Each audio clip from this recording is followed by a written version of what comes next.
dan kita sudah kurang lebih hampir 60 dubes ya hadir juga di sini untuk menceritakan pengalaman-pengalamannya, keadaan-keadaan di sana, dan jadi jamaah juga banyak belajar di sini. Beberapa ustadz juga ngintip-ngintip untuk materi ceramahnya, Pak Dubes. Jadi sekolah sudah pernah kemana pun. Oke, mungkin Ya, tidak terima kasih. berlama-lama. Silakan Pak Dubes, waktu kami serahkan, nanti ada Pak Dubes menerangkan, atau tadi ada presentasi katanya ya. Setelah itu nanti ngobrol-ngobrol dengan jamaah. Ya. Silakan Pak Dubes. Ya, terima kasih. Assalamualaikum warahmatullahi wabarakatuh. Waalaikumsalam warahmatullahi wabarakatuh. Bismillah, walhamdulillah, wassyukurillah, wala haula wala quwata illa billah. Asyhadu an la ilaha illallah wa asyhadu anna Muhammadar Rasulullah. Amma ba'du.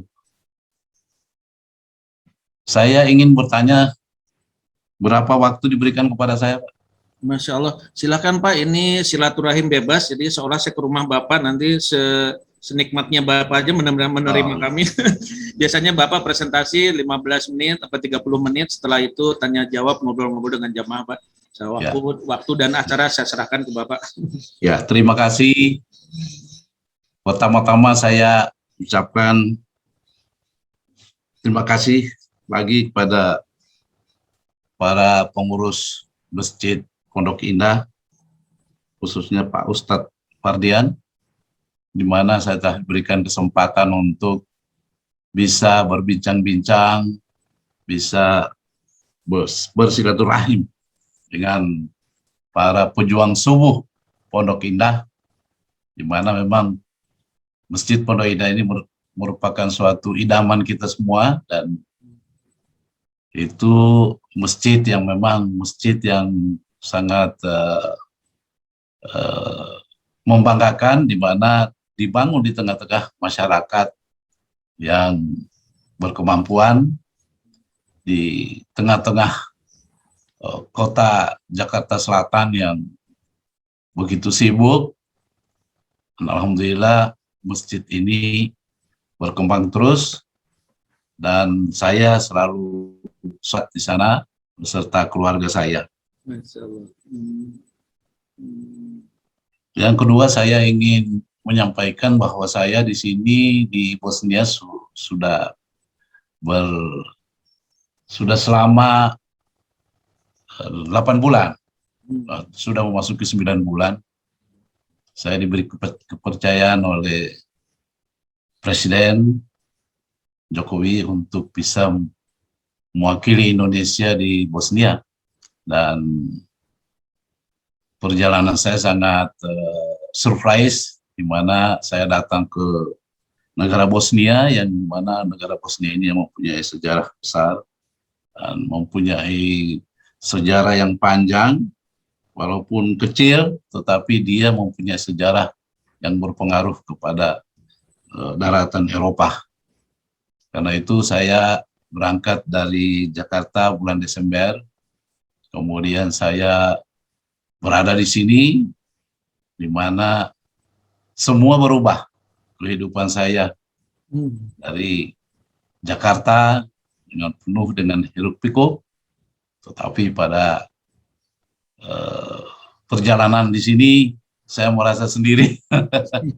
Tapi alhamdulillah di sini Bosnia adalah negara Islam, di mana 51% adalah Muslim, dan mempunyai sejarah yang sangat luar biasa, di mana sejarah awal daripada Bosnia ini sangat panjang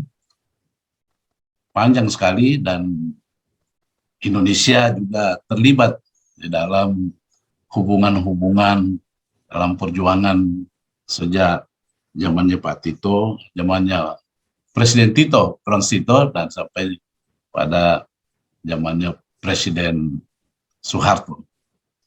Karena itu saya ingin menyampaikan beberapa hal sejarah awal daripada Bosnia, lahirnya Bosnia ini, kemudian juga di zaman Tito, dan pada zaman sekarang. Sebelumnya saya ingin tampilkan, sebelum saya menyampaikan beberapa hal, saya ingin tampilkan sejarah daripada Bosnia ini, sehingga kita bisa memahami betul negara kecil tetapi juga berpengaruh di daratan Eropa. Insya Allah saya akan tampilkan.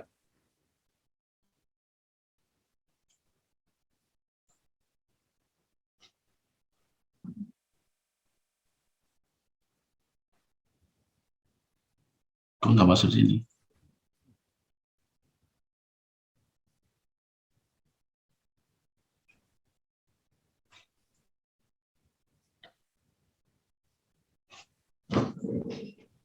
Dengan file yang sama, Pak Tri. Sebentar Pak, Ya, baik. ini asisten lagi mainkan dulu nih. Pak Tri, apa kabar? Serah itu.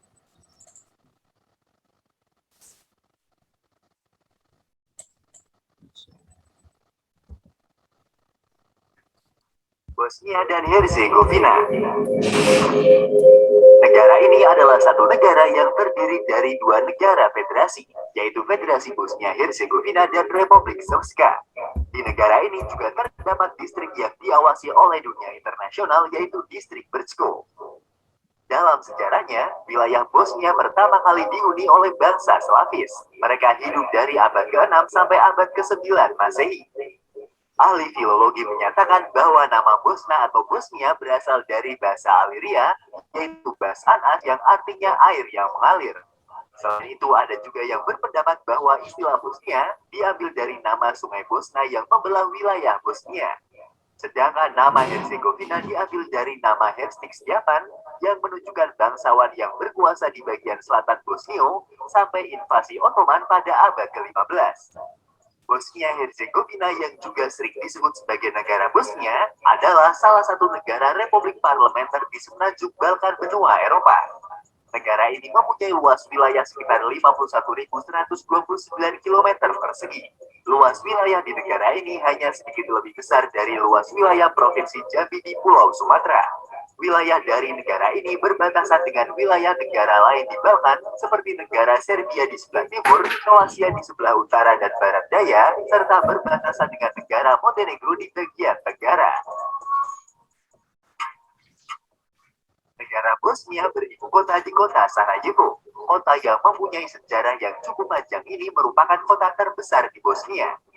Sarajevo juga merupakan kota pusat keuangan, politik, sosial, dan kebudayaan di negara Bosnia. Ekonomi di negara ini adalah ekonomi kecil terbuka, yang didominasi oleh sektor layanan dan dibantu juga oleh sektor industri dan manufaktur. Mata uang resmi dari Bosnia adalah marka Bosnia-Herzegovina. Wilayah dari Bosnia-Herzegovina dihuni oleh sekitar 3.511.372 jiwa. Penduduk yang ada di negara Bosnia terdiri dari 3 etnis utama atau mayoritas, yaitu etnis Kroasia, Serbia, dan Bosnia. Secara konstitusi, negara ini tidak menentukan bahasa resmi untuk negaranya. Namun secara de facto, negara ini menggunakan 3 bahasa yang digunakan untuk berkomunikasi oleh warganya, yaitu bahasa Bosnia, Serbia, dan bahasa Kroasia, serta sebagian kecil menggunakan bahasa Inggris. Sebagai salah satu negara yang cukup lama berada di bawah kekuasaan Ottoman, jumlah penduduk Muslim di Bosnia mencapai sekitar 51%, dan sekitar 46% adalah penganut agama Kristen. Sejarah Bosnia. Bosnia dan Herzegovina merupakan sebuah wilayah perbatasan antara dua kebudayaan Barat dan Timur. Pada abad pertengahan, wilayah tersebut menjadi tempat pertikaian dan perebutan pengaruh antara Romawi Barat dan Romawi Timur. Pada abad ke-12, BNT of Bosnia didirikan dan kemudian berevolusi menjadi kerajaan Bosnia. Meskipun Raja-Raja Hongaria pada saat itu memandang bahwa wilayah Bosnia berada di bawah kedaulatan mereka. Namun para penguasa Bosnia kebanyakan bertindak secara independen dalam melakukan diplomasi, mengatur sistem dan kebijakan di wilayahnya, serta menjalin hubungan kerjasama dengan negara lain. Penaklukan Ottoman atas Bosnia dimulai sekitar tahun 1386, hingga pada tahun 1463, Bosnia secara resmi jatuh dan berada di bawah kekuasaan Ottoman. Penaklukan ini menandai era baru dalam sejarah Bosnia, dan memperkenalkan perubahan drastis pada sistem politik dan budaya negara Bosnia. Ottoman menggabungkan Bosnia sebagai provinsi integral Kekaisaran Ottoman dengan nama historis dan integritas teritorialnya. Ottoman juga memperkenalkan sejumlah perubahan penting dalam administrasi sosial politik di wilayah tersebut, termasuk sistem kepemilikan tanah yang baru, reorganisasi unit administrasi, dan sistem diferensiasi sosial yang kompleks berdasarkan kelas dan afiliasi agama. Pada pertengahan abad ke-19, nasionalis Serbia yang muncul setelah pemisahan Serbia dari Ottoman mulai membuat kontak dan mengirim propaganda nasionalis yang mengklaim Bosnia sebagai provinsi dari Serbia. Bersamaan dengan hal tersebut, nasionalis Kroasia membuat klaim yang sama tentang Bosnia sebagai provinsi dari Kroasia. Munculnya gerakan-gerakan tersebut menandai awal dari politik nasionalis Bosnia yang terus tumbuh di sisa abad ke-19 dan abad ke-20. Kerusuhan agraria akhirnya memicu munculnya pemberontakan Herzegovina, yaitu pemberontakan yang dipimpin oleh etnis Serbia melawan Ottoman di Herzegovina pada tahun 1875. Konflik tersebut kemudian menyebar dengan cepat dan melibatkan beberapa negara Balkan. Situasi ini kemudian menyebabkan diadakannya Kongres Berlin. Pada tahun 1878, sebuah kongres yang dihadiri oleh perwakilan 6 kekuatan besar Eropa, yaitu Rusia, Inggris, Prancis, Austro-Hungaria, Italia, Jerman, serta Kekaisaran Ottoman dan juga 4 negara Balkan yaitu Yunani, Rumania, Serbia, dan Montenegro yang bertujuan untuk menentukan wilayah negara-negara di semenanjung Balkan setelah Perang Rusia-Turki. Pada kongres tersebut, Menteri Luar Negeri Austro-Hungaria mendapat tugas untuk mengurus administrasi di Bosnia. Di tahun 1908, Austro-Hungaria memprovokasi terjadinya krisis Bosnia dengan secara sepihak mengumumkan aneksasi terhadap Bosnia-Herzegovina di bawah kendali bersama Austria dan Hungaria. Krisis ini secara permanen merusak hubungan antara Austro-Hungaria dengan negara Italia, Serbia, dan Rusia, dan juga menjadi salah satu penyebab terjadinya Perang Dunia Pertama. Setelah Perang Dunia Pertama, Bosnia bergabung dengan Kerajaan Slavia Selatan atau Kerajaan Yugoslavia. Setelah Kerajaan Yugoslavia dikalahkan oleh Nazi dalam Perang Dunia Kedua, wilayah Bosnia kemudian diserahkan kepada negara independen Kroasia. Aturan dari Kroasia ini menyebabkan bawasnya penganiayaan dan genosida. Populasi Yahudi di wilayah tersebut hampir punah, dan ratusan ribu orang Serbia dikabarkan tewas di tangan milisi Jutes Kroasia. Di saat yang bersamaan, banyak dari orang-orang Serbia yang bergabung dengan Setnik, sebuah gerakan nasionalis Serbia dengan tujuan membangun negara besar Serbia yang homogen secara etnis. Kelompok ini juga bertanggung jawab atas penganiayaan dan pembunuhan orang-orang non-Serbia, simpatisan komunis, dan populasi muslim di wilayah tersebut menjadi target utama. Pada tanggal 12 Oktober tahun 1941, sejumlah 108 orang dari kelompok Muslim Sarajevo menandatangani resolusi Muslim Sarajevo, di mana mereka mengutuk penganiayaan terhadap Serbia yang diorganisir oleh pihak Judes atau pasukan milisi Kroasia. Hal tersebut membuat perbedaan antara Muslim yang berpartisipasi dalam penganiayaan itu dengan populasi Muslim yang lebih luas, menyajikan informasi tentang penganiayaan Muslim oleh Serbia dan meminta keamanan bagi seluruh warga negara terlepas dari identitas mereka. Di tahun yang sama, yaitu tahun 1941, komunis Yugoslavia di bawah kepemimpinan Joseph Broz Tito mengorganisir kelompok perlawanan multi-etnis mereka sendiri, dan partisan Yugoslavia berperang melawan kelompok Eksis, Judes, dan Setnik.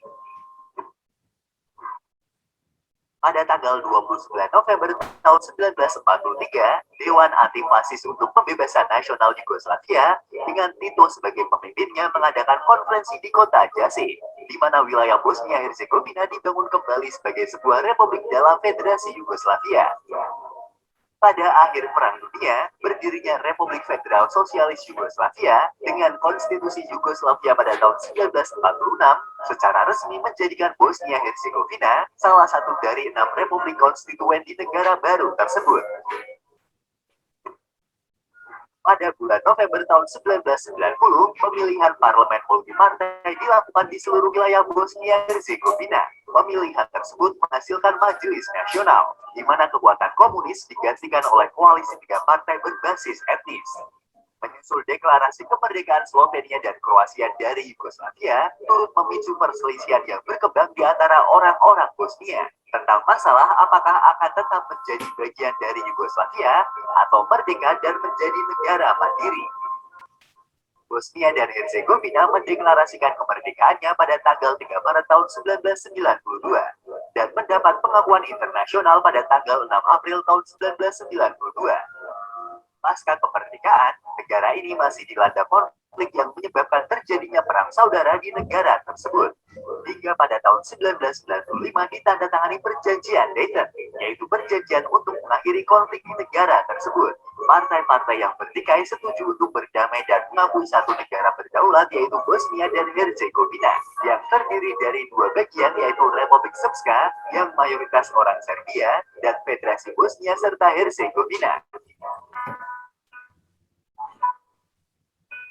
Itulah tadi sedikit ringkasan sejarah panjang tentang negara Bosnia dan Herzegovina.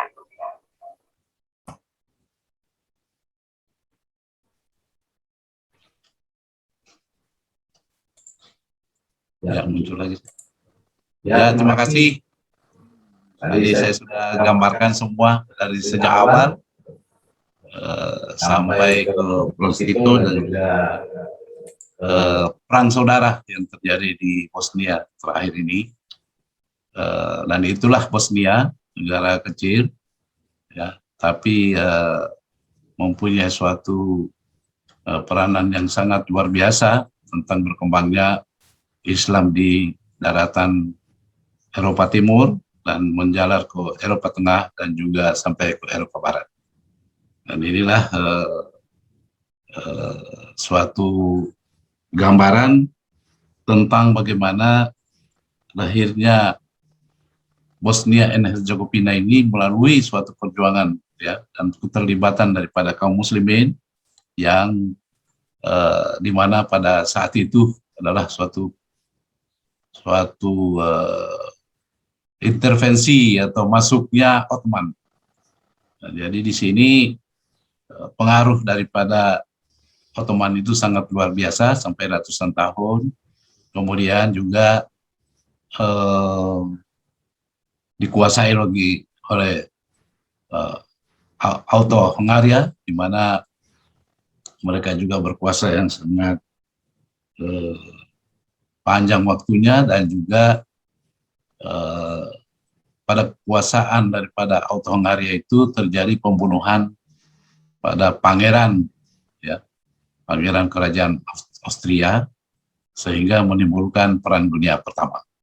Dan itu memang masih ada bekasnya, tempatnya yang saya lihat, saya tinjau, memang ada penembakannya, mobilnya, dan juga suasana kotanya, ya. Dan terjadilah Perang Dunia Pertama pada saat itu.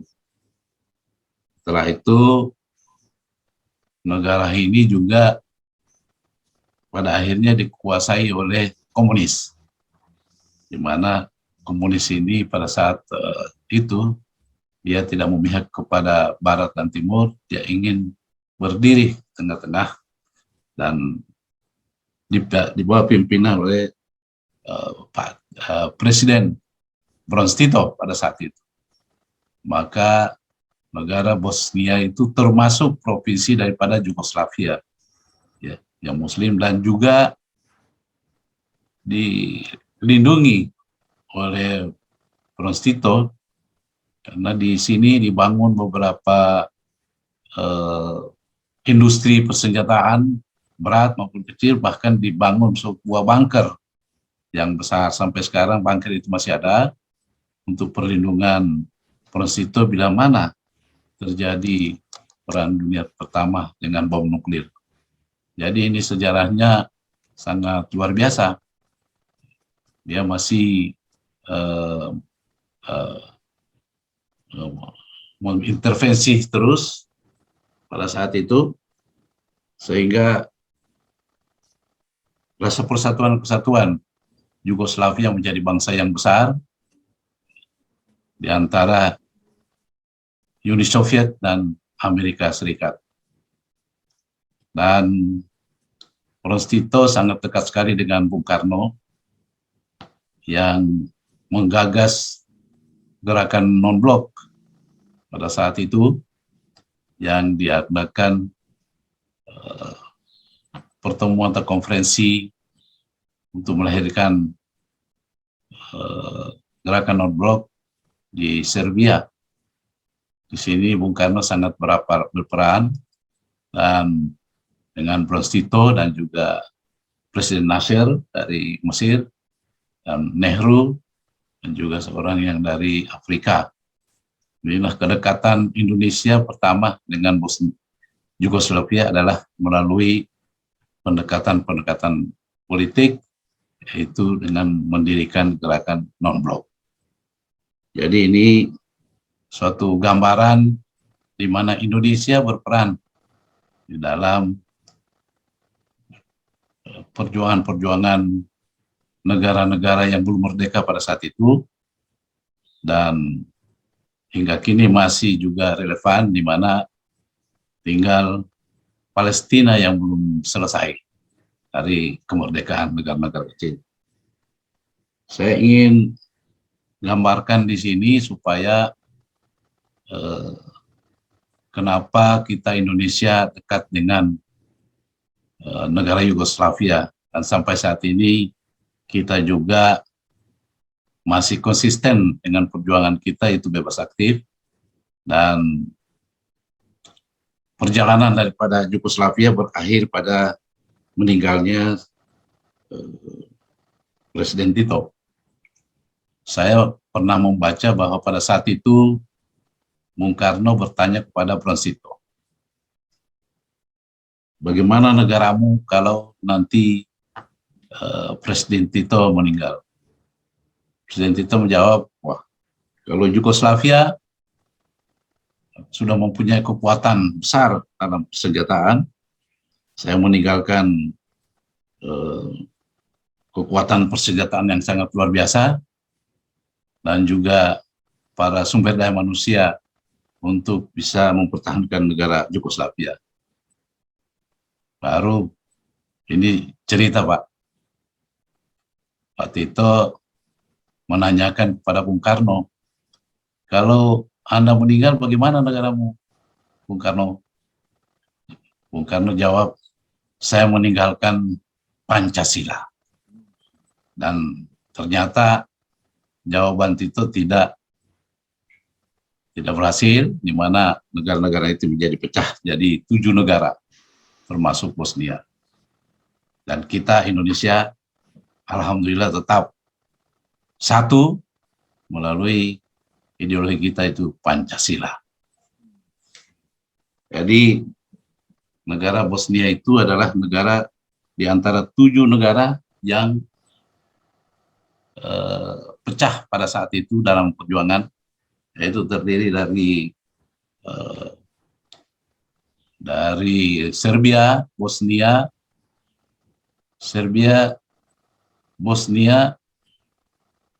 Montenegro, Makedonia, Kroasia, dan Slovenia. Satu lagi Kosovo. Nah, Kosovo ini masih tergantung karena Serbia belum memberikan pengakuan kepada Kosovo. Dan Indonesia sampai saat ini juga belum mengakui Kosovo. Sehingga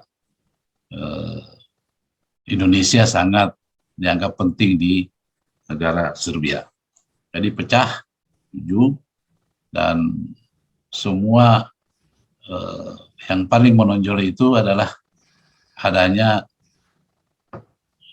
negara Bosnia, di mana negara Bosnia adalah negara mayoritas Muslim, dan Muslim sangat terasa sekali di Sarajevo, di mana di sini Sarajevo adalah suatu ibu kota yang semua kegiatan-kegiatan sejarah tadi terjadi di Sarajevo dan sekitarnya.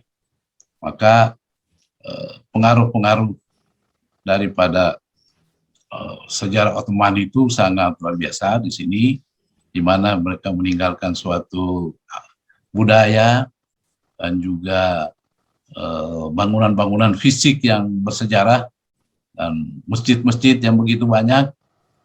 Ada salah satu kota yang dinamakan Old Town, di mana di situ Old Town itu dibangun oleh Ottoman dan juga dibangun sebelahnya dibangun oleh Austro-Hungaria. Nah, itu yang menjadi pusat wisata yang sangat luar biasa. Di situ tidak ada minuman keras, tidak ada tempat-tempat hiburan yang sangat diharamkan oleh kita Muslim. Di sini hanya melihat toko-toko yang kecil-kecil tapi sudah ratusan tahun, termasuk ada masjid sekitar 4 masjid dan juga ada museum yang di sebelah kiri saya ini yang ada burung-burung ini. Jadi ini adalah tempat wisata di seluruh dunia, dari Arab Saudi, dari Amerika, terutama pada musim-musim panas dan juga musim dingin. Jadi di sini ada 2 musim dingin dan musim panas. Nah, inilah sejarah daripada Bosnia, dan saya juga ikut menjelajahi semua kota Sarajevo.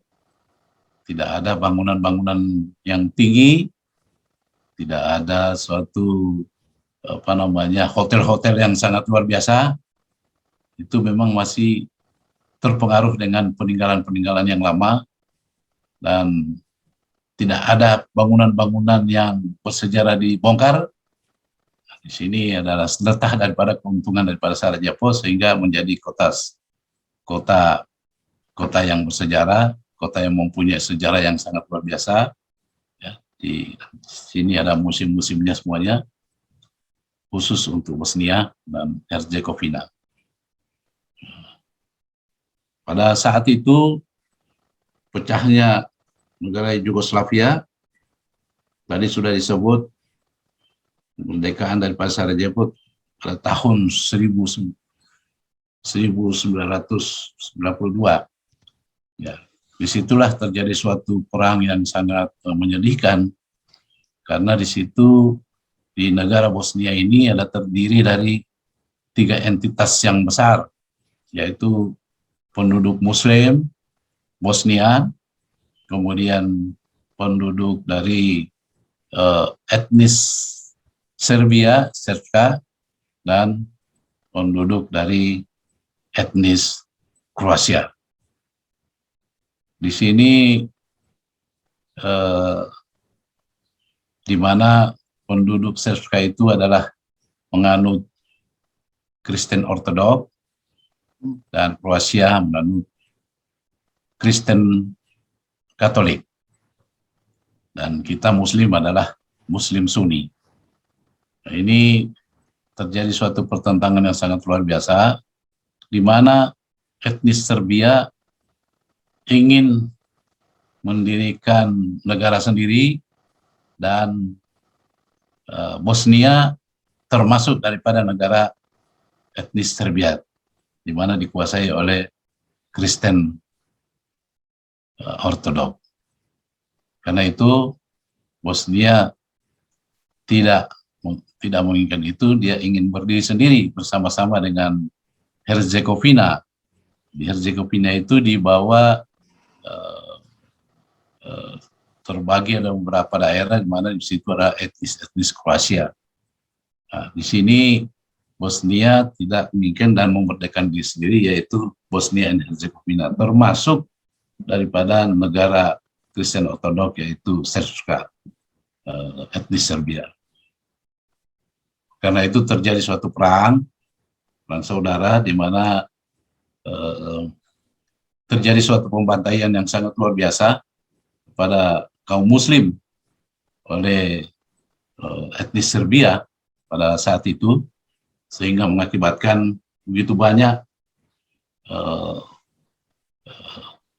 korban yang jatuh di mana-mana, di mana ada di peristiwa di Srebrenica, dan kemarin bulan yang lalu diadakan ulang tahun anniversary-nya terjadinya pembantaian itu, dan saya hadir sana. Memang sangat menyedihkan, di mana masyarakat dikumpulkan, kemudian dibohongin, kemudian dibawa ke tempat-tempat gedung-gedung sekolah, gedung-gedung pabrik, dan segala macam, di situ ditembaki kaum muslimin.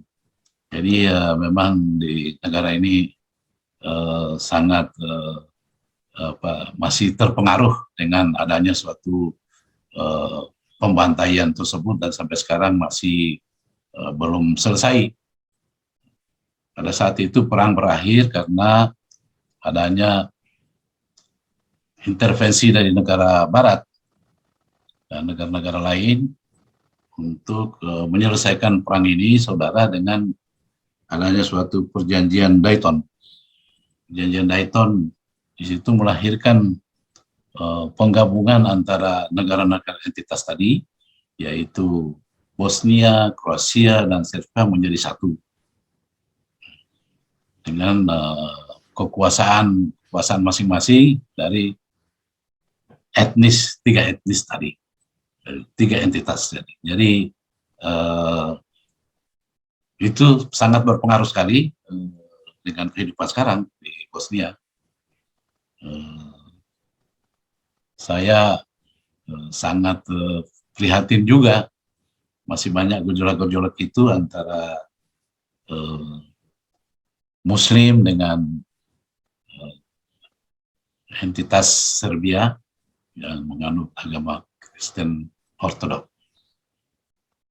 Dan pada saat ulang tahun, pada saat itu saya meletakkan karangan bunga, tetapi presiden pada saat itu masih presidensi, karena di sini terdiri dari 3 presidensi. Jadi semuanya pemerintahan di sini, dari unsur-unsur pemerintahan, pimpinannya terdiri dari tiga entitas tadi, yaitu Srpska, Bosnia, dan Kroasia. Dan presidennya ada 3, yaitu Presiden Dodik, yang pada saat itu saya menyerahkan kepercayaan. Dia tidak hadir, bahwa dia tidak mengakui bahwa ini suatu genosida, suatu peristiwa genosida. Jadi dia masih tetap ini, dan dia tidak hadir, dan mengatakan bahwa tidak mengakui daripada peristiwa ini. Dan juga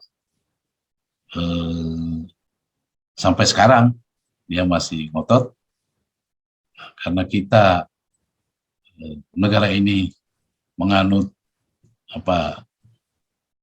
suatu perjanjian daripada Dayton, maka semuanya itu sangat tergantung daripada Dayton. Dan kemarin dari Serbia mengusulkan kepada PBB untuk membubarkan atau daripada perjanjian Dayton, atau menyempurnakan atau merevisi daripada perjanjian Dayton. Tapi dari pihak Bosnia tidak mengena dan tidak menyetujui, sehingga deadlock di PBB. Tujuannya supaya Bosnia ini akan diadakan suatu pembaharuan, dan pada gilirannya yang berkuasa adalah dari Serbia. Nah, ini jadi masalah sekarang. Dan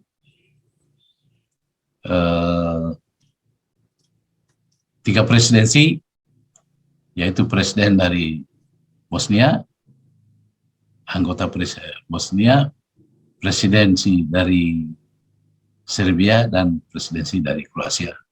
Jadi pemerintahannya berganti-ganti setiap 8 bulan. Dan pada saat itu saya menyerahkan kepercayaan kepada Presiden Dodik. Ya, ini seperti digambar. Di sini penerimaannya sangat sederhana, tidak seperti di Indonesia, di mana para duta besar diterima dengan protokol yang sangat luar biasa. Di sini kita hanya menyerahkan, kemudian habis itu pulang, sudah selesai. Nah, alhamdulillah saya diterima dengan baik, dan saya berdialog dengan Presiden.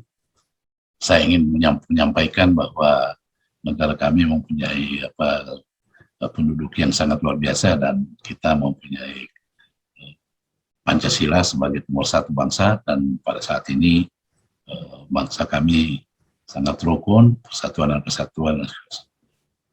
saya ingin menyampaikan ini supaya dapat dipahami dan juga bisa dicontoh oleh negara Bosnia.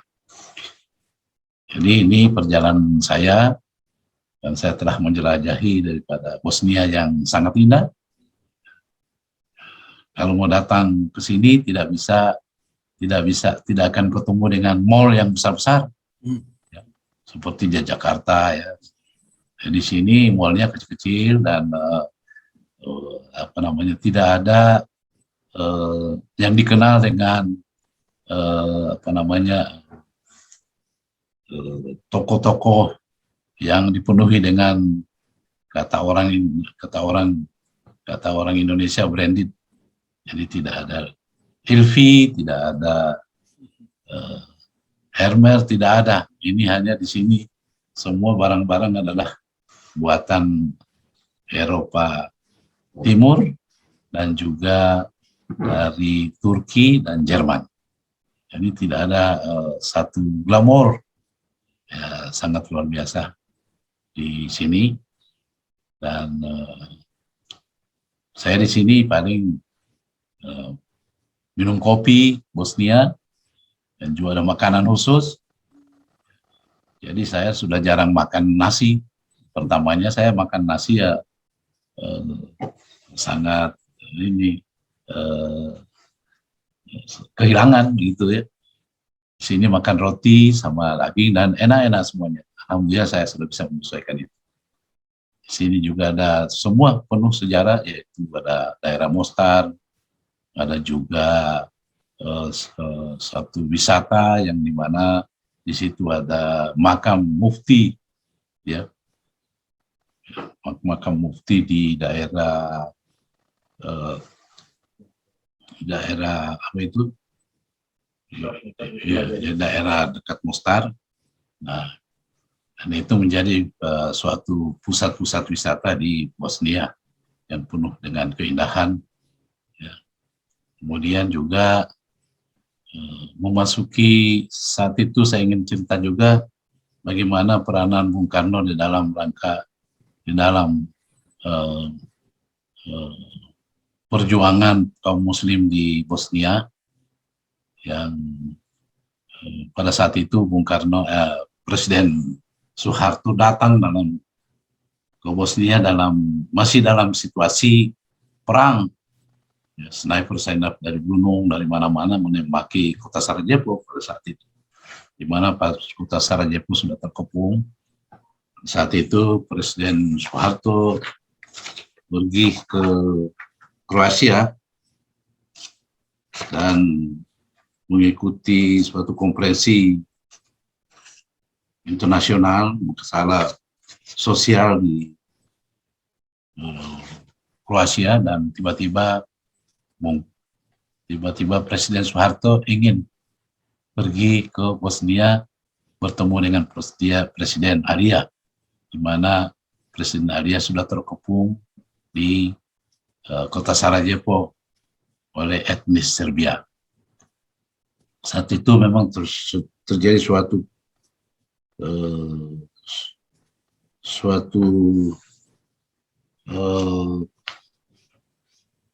kesulitan ya bagi semua yang mengikuti Pak Harto pada saat itu. Pak Harto bertekad tetap berangkat, bahkan negara-negara presiden lain mengatakan Presiden saat itu adalah is he crazy. Jadi ini Presiden Indonesia gila ini mau datang ke tempat perang, dan itu dilakukan ketekatan bulat sebagai ketua non-blok pada saat itu. Pada akhirnya Presiden Soeharto datang dan disambut oleh dari NATO, yaitu bawah pimpinan dari pejabat dari Jepang. Akhirnya, dan beliau pada saat itu naik di mobil perang Panzer. Jadi dia dari airport naik Panzer, kemudian menuju ke kantor presiden, di mana pada saat itu memang sangat minim ya, penyambutan protokol tidak ada, segala sesuatunya. Tapi Pak Harto datang ke sana dan menemui Presiden Dalia, yang adalah pejuang daripada Bosnia, lahirnya Bosnia ini, dan beliau mengatakan kepada Presiden Dalia, saya di sini datang untuk supaya diadakan suatu rembukan, ya, semua pihak, kemudian kita sebagai Indonesia akan ikut terlibat memfasilitasi dan juga mengakui, memfasilitasi dan juga mengawasi daripada perjalanan lobby pertemuan-pertemuan tersebut. Dan Pak Harto mengatakan, saya ini datang ke sini tidak bawa uang karena negara kami juga lagi susah. Karena itu saya pribadi dan juga para masyarakat Indonesia ingin membangun suatu masjid di tengah-tengah kota Sarajevo, dan lahirlah masjid yang dinamakan Masjid Soeharto pada saat itu, tapi sekarang berubah jadi Masjid Istiqlal. Nah, inilah masjid yang dibangun oleh gagasan Presiden Soeharto pada saat itu, dan hasil sumbangan dari masyarakat Indonesia. Ya, mungkin ada di dalam ikut serta dalam silaturahim ini, ada yang juga ikut menyumbang daripada masjid ini. Nah, masjid ini sudah berdiri sejak tahun 1995 dan sekarang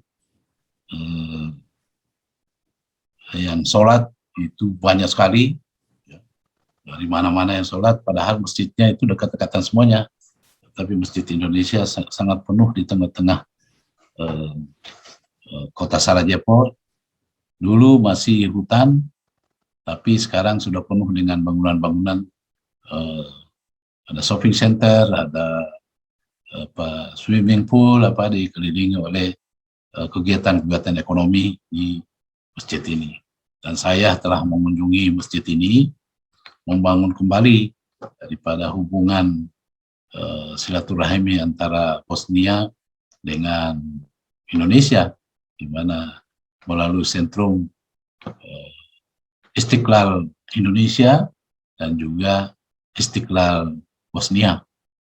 Jadi saya telah memfasilitasi pertemuan itu antara imam besar masjid Istiqlal Indonesia dan imam besar dari masjid Bosnia. Terjadi suatu dialog, dan ini suatu pertemuan yang sangat bersejarah juga, mana antara ulama-ulama besar bisa bertemu dalam virtual. Saya laksanakan ini, alhamdulillah nanti imam besar Nasaruddin, Prof. Nasaruddin akan mengunjungi Bosnia, ingin membangun peradaban Muslim antara negara Eropa dan juga negara Indonesia melalui Masjid Istiqlal dan Masjid Indonesia. Ini yang saya lagi usahakan supaya kaum muslimin Indonesia dan kaum muslimin dari Bosnia bisa saling mengunjungi dan saling tukar pikiran dan juga dalam rangka membangun sumber daya manusia. Ini terjadi pada saat itu, dan selanjutnya juga ada anggota-anggota DPR. Anggota DPR yang berkunjung ke sini yaitu dari rombongan BKSAP dipimpin oleh Fadli John. Pak Fadli John di sini mengunjungi masjid dan juga menyumbangkan sesuatu untuk masjid ini. Dan kedua dikunjungi oleh Wakil Ketua DPD dari Indonesia dengan perwakilan daerah Indonesia, Pak Mahyudin. Jadi saya menginginkan semua orang Indonesia yang datang ke sini harus bisa mengunjungi Masjid Istiqlal Indonesia yang berada di Sarajevo. Dan dalam ulang tahun masjid ini akan diadakan bulan Oktober, dan saya nanti ikut serta dalam perayaan itu. saya ingin juga menyampaikan kepada Bapak dan Ibu sekalian hadirin, memang saya ingin ada suatu bangunan aula dalam pertemuan dan juga pendidikan. Memang di sini sudah ada pendidikan, muridnya sekitar 400 orang, dan di dalamnya memang besar, ruangannya itu besar sekali ruangannya, dan di situ ada, di bawahnya itu ada ruang-ruang pendidikan, tapi tidak mempunyai suatu bangunan yang bisa melakukan suatu pertemuan-pertemuan. Dan ini saya lagi merintis ini pembangunan itu. Kemudian di situ nanti ada galeri Indonesia, lagi saya cita-citakan, tapi masih dalam pembicaraan. Mudah-mudahan dari keluarga Pondok Indah bisa juga ikut serta berpartisipasi dalam pembangunan itu. Dan juga di sini lagi memerlukan 1000 lembar sujadah. Karena sujadah itu sudah 20 tahun belum diganti-ganti. Ya, kami sudah menyumbang dan dia kumpulkan di sini, karena di sini tidak ada menteri agama, tidak ada, dia hanya Muslim itu ada dipimpin oleh mufti. Jadi tidak ada seperti MUI di Indonesia. Jadi dia tidak ada lembaga institusi pemerintah yang mengatur. Karena itu ya berharap pada sumbangan-sumbangan pada kita, insya Allah nanti ke depan kita ikut berpartisipasi kembali sebagai suatu instrumen atau suatu fisik fundamental yang menjadi lambang hubungan Indonesia dengan Bosnia, bahkan masjid se-Eropa. Karena masjid Indonesia di Eropa itu baru di Bosnia, salah satunya Bosnia. Dan di sini mempunyai sejarah yang sangat lama sekali, yaitu sejarah Muslim, mungkin bisa digali untuk menjadi bahan daripada para pejuang subuh di Pondok Indah. Saya sudah membangun, dan ini saya membangun diplomasi kopiah. Kopiah di sini banyak sekali yang sudah pakai, dan ini adalah imam besar dari masjid itu,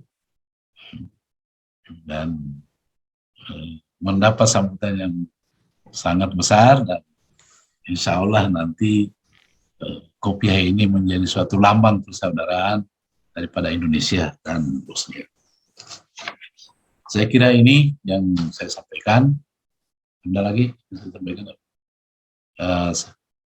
Jadi saya lupa tadi, saya juga menyerahkan surat kepercayaan kepada Presiden Doni tadi sudah. Kemudian mengajak kepada ibu-ibu dan bapak-bapak sebagai pejuang subuh yang sangat luar biasa, bisa dapat mengunjungi Bosnia. Insya Allah karpet merah buat pejuang subuh. Kami di sini siap sedia untuk bisa menerima, karena di sini adalah makanan haram, yang tidak haram, makanan halal semuanya di Bosnia ini.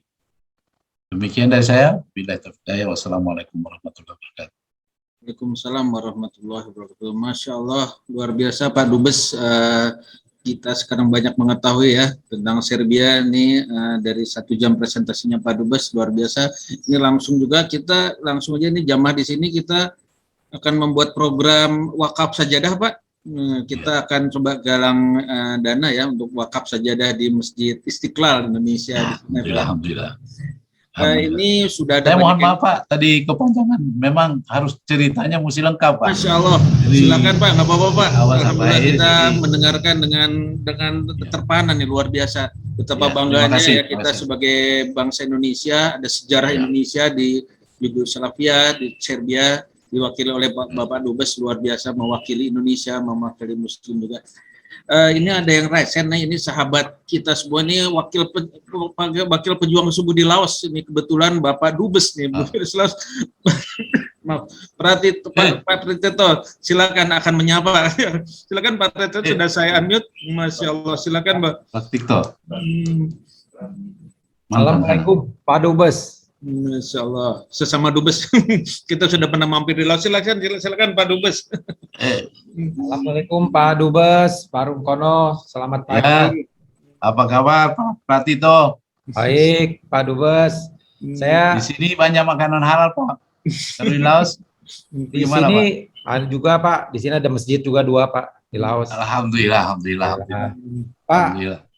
saya Ya. nggak bisa lama-lama nih karena kebetulan saya ada acara, tapi saya ingin share cerita dengan Bapak Dubes. Mungkin Pak Dubes, saya mungkin yang ikut membangun Pak masjid di Oh, Bosnia. alhamdulillah. Iya. Jadi Dan cerita saya benar nggak itu Pak? benar Pak, betul. Ada mungkin yang itunya, saya waktu itu tahun 90, saya penempatan di sana 96 Pak, di masjid di Budapest, waktu itu belum ada kedutaan. Jadi Ya, masih kedutaannya di Budapest. Tuh. ya, jadi saya kalau ke Bosnia tuh hampir tiap bulan sekali, sampai kalau nyupir tuh Pak 10 jam Pak dari Budapest sampai ke Sarajevo. Dan pada saat itu 96 itu saya ingat tadi Bapak bilang kalau kita tuh harus masih pakai panser Pak di dalam situ Pak. Iya, betul. Karena masih situasinya masih perang. Oh, iya. Dan saya sempat bergabung dengan batalion, kita naruh batalion kesehatan dan polisi Pak. Salah satu teman kita yang udah jadi itu adalah Pak Ito Sumardi yang jadi Bareskrim waktu itu, dia di sini masih kolonel Pak, jadi komandan kontingen. Itu Sumardi ya? Ito Sumardi Pak. Sekarang dia udah pensiun, tapi dia terakhir ke Kabareskrim. Kabareskrim. Ya, jadi sekarang yang ada lagi adalah Petrus Golose yang Petrus. ya, bukan Petrus Pak, sorry, bukan Petrus Pak. Sekarang jadi ke BNN Pak, ketua BNN sekarang. Pak yang ketua BNN sekarang Pak bekas gubernur bekas Kapolda di Bali. Ya, Pak Peter, Pak Peter ya. Ya Pak. Itu betul Pak. Jadi saya senang sekali Pak bisa mengunjungi, jadi ngelihat gambar-gambar sedikit Pak. Jadi mungkin sedikit ceritanya yang agak unik Pak. Jadi waktu membangun itu bagaimana saya dengan Pak Dubes itu mencari, dengan Ibu Dubes waktu itu Pak, mencari uangnya Pak, untuk cari uang itu gedor-gedor pintu di Jakarta Pak. Karena pas 98 itu pada 97 tuh Pak Harto udah setuju menggunakan nama beliau. Semuanya gambar sudah desain sudah Pak, tapi kan 98 terjadi masalah. Iya, betul. Sehingga diambil alih oleh Pak Habibie waktu itu dan berubahlah namanya menjadi Istiqlal Bosnia. Oh, begitu ya. Itu dibantu juga ada dulu Kapolri ikut membantu Pak. Itu pintu gerbangnya itu sumbangan Kapolri Pak. Waktu itu Pak. Iya, betul. Betul itu. Gitu Pak. Sumbangan Kapolri. Ya. Waktu jadi itu masih betul, Pak. Ya. Iya Pak. Jadi Pak Bimantoro Pak. Iya Pak Bimantoro. Pak Bimantoro. Dan yang uniknya itu Pak, yang membangun masjid itu kontraktornya itu adalah salah satu yang membangun itu adalah Bakir Izzet Begovic Pak. Ya, anaknya Presiden Adia. Presiden dan menjadi presiden sekarang tapi kemarin ini kayak. Iya, kemarin dan sekarang masih mencalonkan lagi dia. Nah, jadi yang membangun masjid itu sebenarnya presiden Pak sekarang. Jadi presiden Bosnia. Nah, jadi saya sangat terkenang Pak, dan saya ingin sekali suatu saat datang ke situ Pak. Bertemu dengan ulama-ulamanya, kayak kita sangat dekat sekali ya kan. Iya. Dan tentunya itu adalah masjid tadi Bapak sampaikan, itu adalah masjid kebanggaan Indonesia. Saya lihat tadi Bapak sudah di situ dan saya ikut bangga Pak bahwa kita punya masjid di situ. Iya, betul. Ya Pak. Jadi saya tidak bisa lama-lama Pak Dubes. Saya ingin kapan-kapan. Tadi saya koreksi Pak. Budapest ya, Pak. dengan Sarajevo tinggal 7 jam. Sekarang 7 jam ya, karena udah ada, ya, karena udah ada jalan tol Pak ya. Sudah banyak. Ya. Udah infrastruktur. Dulu 10 jam Pak, terus makan kambing di pegunungan. Oh iya, makan kambing yang menuju Mostar ya? Ya, menuju Mostar Pak. Aduh, luar biasa. Jadi itu, dulu Mostar itu jembatannya masih hancur Pak. Mostar waktu saya sekarang udah bagus, udah bagus ya Pak ya? Masih putus. Sudah, ya, udah utuh bangun. Udah utuh Pak ya. Jadi ya itu Pak, saya bangga dan tentunya senang jadi ada wakil kita yang sangat aware, apalagi tadi Bapak udah menyampaikan sumbangan-sumbangan permintaan atau bantuan, dan tentunya kami juga siap bantu Pak. Kami temannya Pak. Insya Allah ya Pak. Ya Pak, kita temannya Pak Fadian Pak di sini. Saya satu geng di Bandung. Oh ya, makasih banyak. Waduh. Orang Bandung kalau kita Pak. Datang ke sini lagi Pak, datang ke sini lagi. Istri saya orang Bandung. Oh gitu Pak ya. Oh maaf. Siap, pokoknya yang penting modalnya dari sana aja. Yang mau menuju ke sini. Kalau di sini saya. Nanti saya bikin acara Pak sama Pak Fadian Pak. Nanti acaranya ke Laos dulu baru ke Bosnia Pak. Gitu. Siap. Ya. Udah banyak yang mau daftar ya Pak. Di sini emang agak kalau di Laos tadi udah sampaikan ada masjid 2 Pak. Karena di sini kan 95% Buddha Pak. Tapi mereka sangat menghargai agama di sini. Dan tentunya saya juga ingat Pak di Sarajevo itu toleransi sangat tinggi sekali Pak. Saya ingat di masjid di kota itu Pak yang ada sinagog, masjid, gereja berdampingan kan Pak? Berdampingan. Ya, saya ingat sekali. Emang, gitu. Dan saya sampaikan juga di mereka bahwa kita juga begitu. Di Indonesia Istiqlal berdampingan dengan gereja. Gereja Tuhan. Ya. Baik Pak, saya ada acara Pak. Namun sukses. Ya, terima kasih. Pak Barukono, salam buat keluarga, buat teman-teman KBRI. Bapak Fadian, hatur nuhun pisan Pak. Terima kasih atas kesempatan yang disampaikan buat Ibu dan Bapak semua yang berada di acara ini. Saya ucapkan terima kasih, doa Pak agar kita selamat semua, sehat. Amin. Dan dijauhkan dari semua penyakit-penyakit yang ada ini. Demikian Pak Dubes, Pak Fadian, saya mohon pamit. Wassalamualaikum warahmatullahi wabarakatuh. Saya izin. Terima kasih. Terima kasih berarti Bapak Teto, Masya Allah, terima kasih. Ini juga hadir di sini sahabat kita, wakil pejuang subuh di Panama. Silakan. Oh Pak, itu sahabat saya itu. Masya Allah, silakan. Silakan. Satu rating itu Pak. Dia pasti hadir karena di sana pasti masih belum waktu tidur. Jam berapa Pak semua di sana? Assalamualaikum Pak Duta Besar Pak Rum. Saya potong sedikit. Terima kasih kepada Pak Fadian, di mana saya tadi menyampaikan ada perlu untuk kita bantu untuk sejarah. Saya sambut baik tadi ikut ke depan bisa berpartisipasi dan ini bisa diatur Pak. Masya Allah, siap. Diserahkan langsung oleh para pejuang subuh di Masjid Bosnia. Alhamdulillah. Insya Allah kita koordinasikan Pak, karena kita juga kemarin juga ada nama Masjid Istiqlal juga di Houston ya, pada Dan Irawan. Iya, Houston, baru. Di Houston ya. Mungkin arti Istiqlal itu kan kebebasan, kemerdekaan ya. Iya, kemerdekaan. Masya Allah, terima kasih. Baik Pak, kita koordinasikan nanti insya Allah ada infak wakaf sajadah dari sahabat-sahabat pejuang subuh ini. Nanti Pak Agung kami koordinasikan. Silakan Pak Sukmo kalau mau menyapa. Assalamualaikum Pak Dubes Rum, apa kabar Pak Dubes? Ya, apa kabar? Waduh, saya merindukan Bapak. Pak Fadian, apa kabar Pak Fadian? Baik Pak, harus sehat Pak. Alhamdulillah. Baik, masih ada waktu setengah jam ya. Saya dapat flyer dari Pak Fadian bahwa hari ini jalan-jalan ke Bosnia. Saya langsung membatalkan satu acara Zoom karena saya pikir sangat tidak pantas kalau ada Pak Rum saya nggak hadir kan. Nah, bisa bahaya saya kalau sampai ada undangan dari Bosnia nggak datang kan. Baik. Jadi baik. Sejak Pak Rum sudah beralih dari makan nasi menjadi makan roti, tampak lebih muda dan lebih segar. Ya. Kemudian saya lihat tadi foto-fotonya memang kotanya sangat indah ya, perpaduan antara kota lama dengan modernisasi. Iya. Dan kemudian suasana cuaca yang ada musim hujan saya kira menambah kecantikan kota Bosnia. Ditambah lagi dengan tadi saya lihat foto-foto wanita-wanita Bosnia yang berhijab yang cantik-cantik. Waduh, saya terpesona ingin berkunjung ke Bosnia ini. Siapa tahu saya dapat kenalan yang saya tunggu.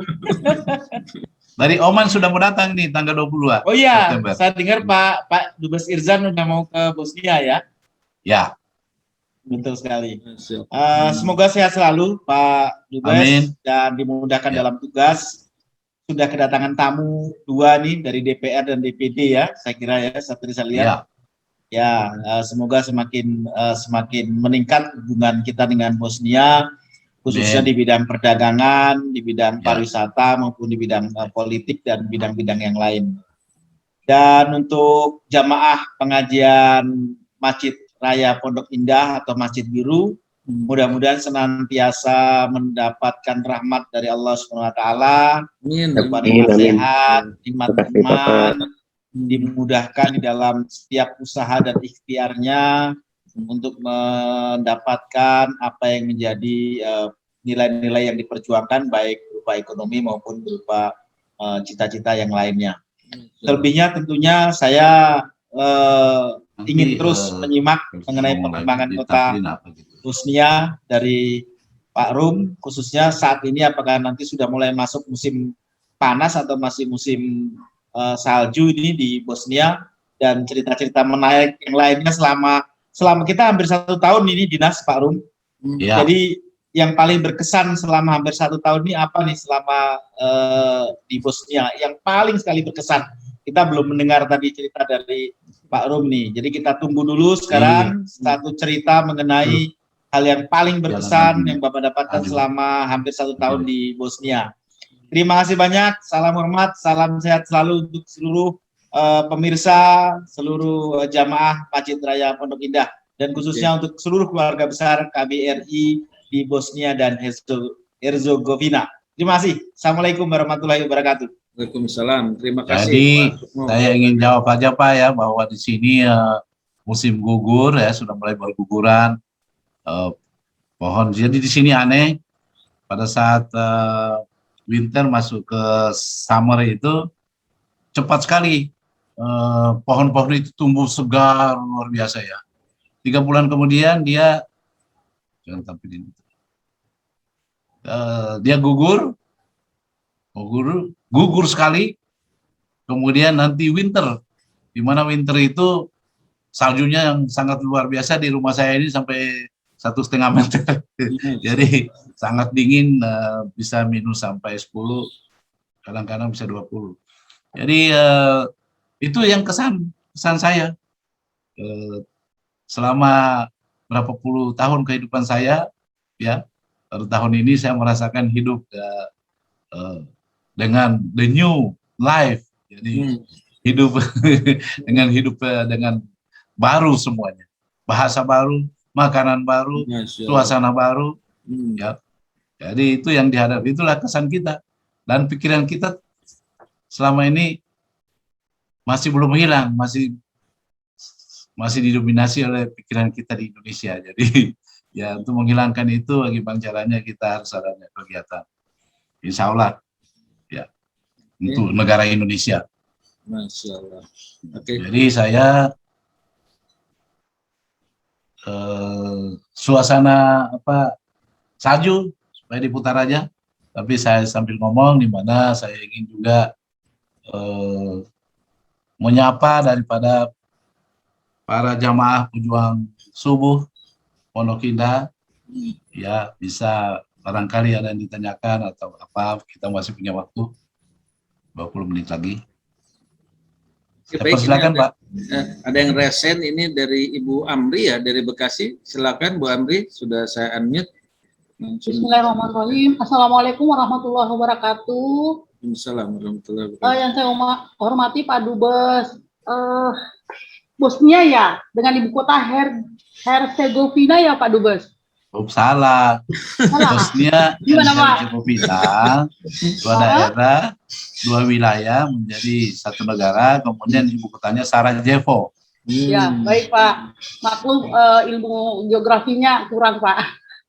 Yang saya ingin tanyakan yaitu kata otomat ya. Otomat itu Ottoman. pemerintahannya Pak ya?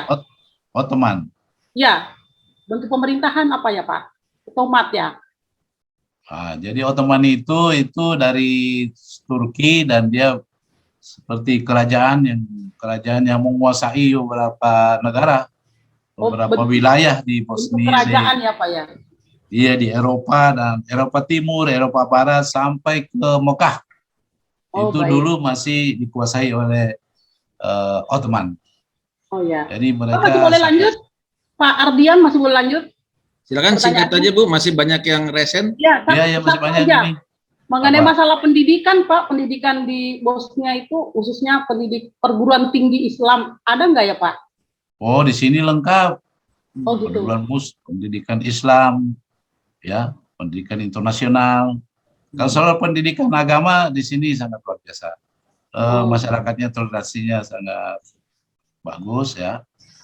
Kita kalau baik sama mereka, mereka lebih baik dari kita. Jadi itu loh tanda-tanda Muslim itu di sini mereka konsisten ya. Jadi walaupun mereka itu bekerja sangat luar biasa ya. Dan di sini adalah Islam logika.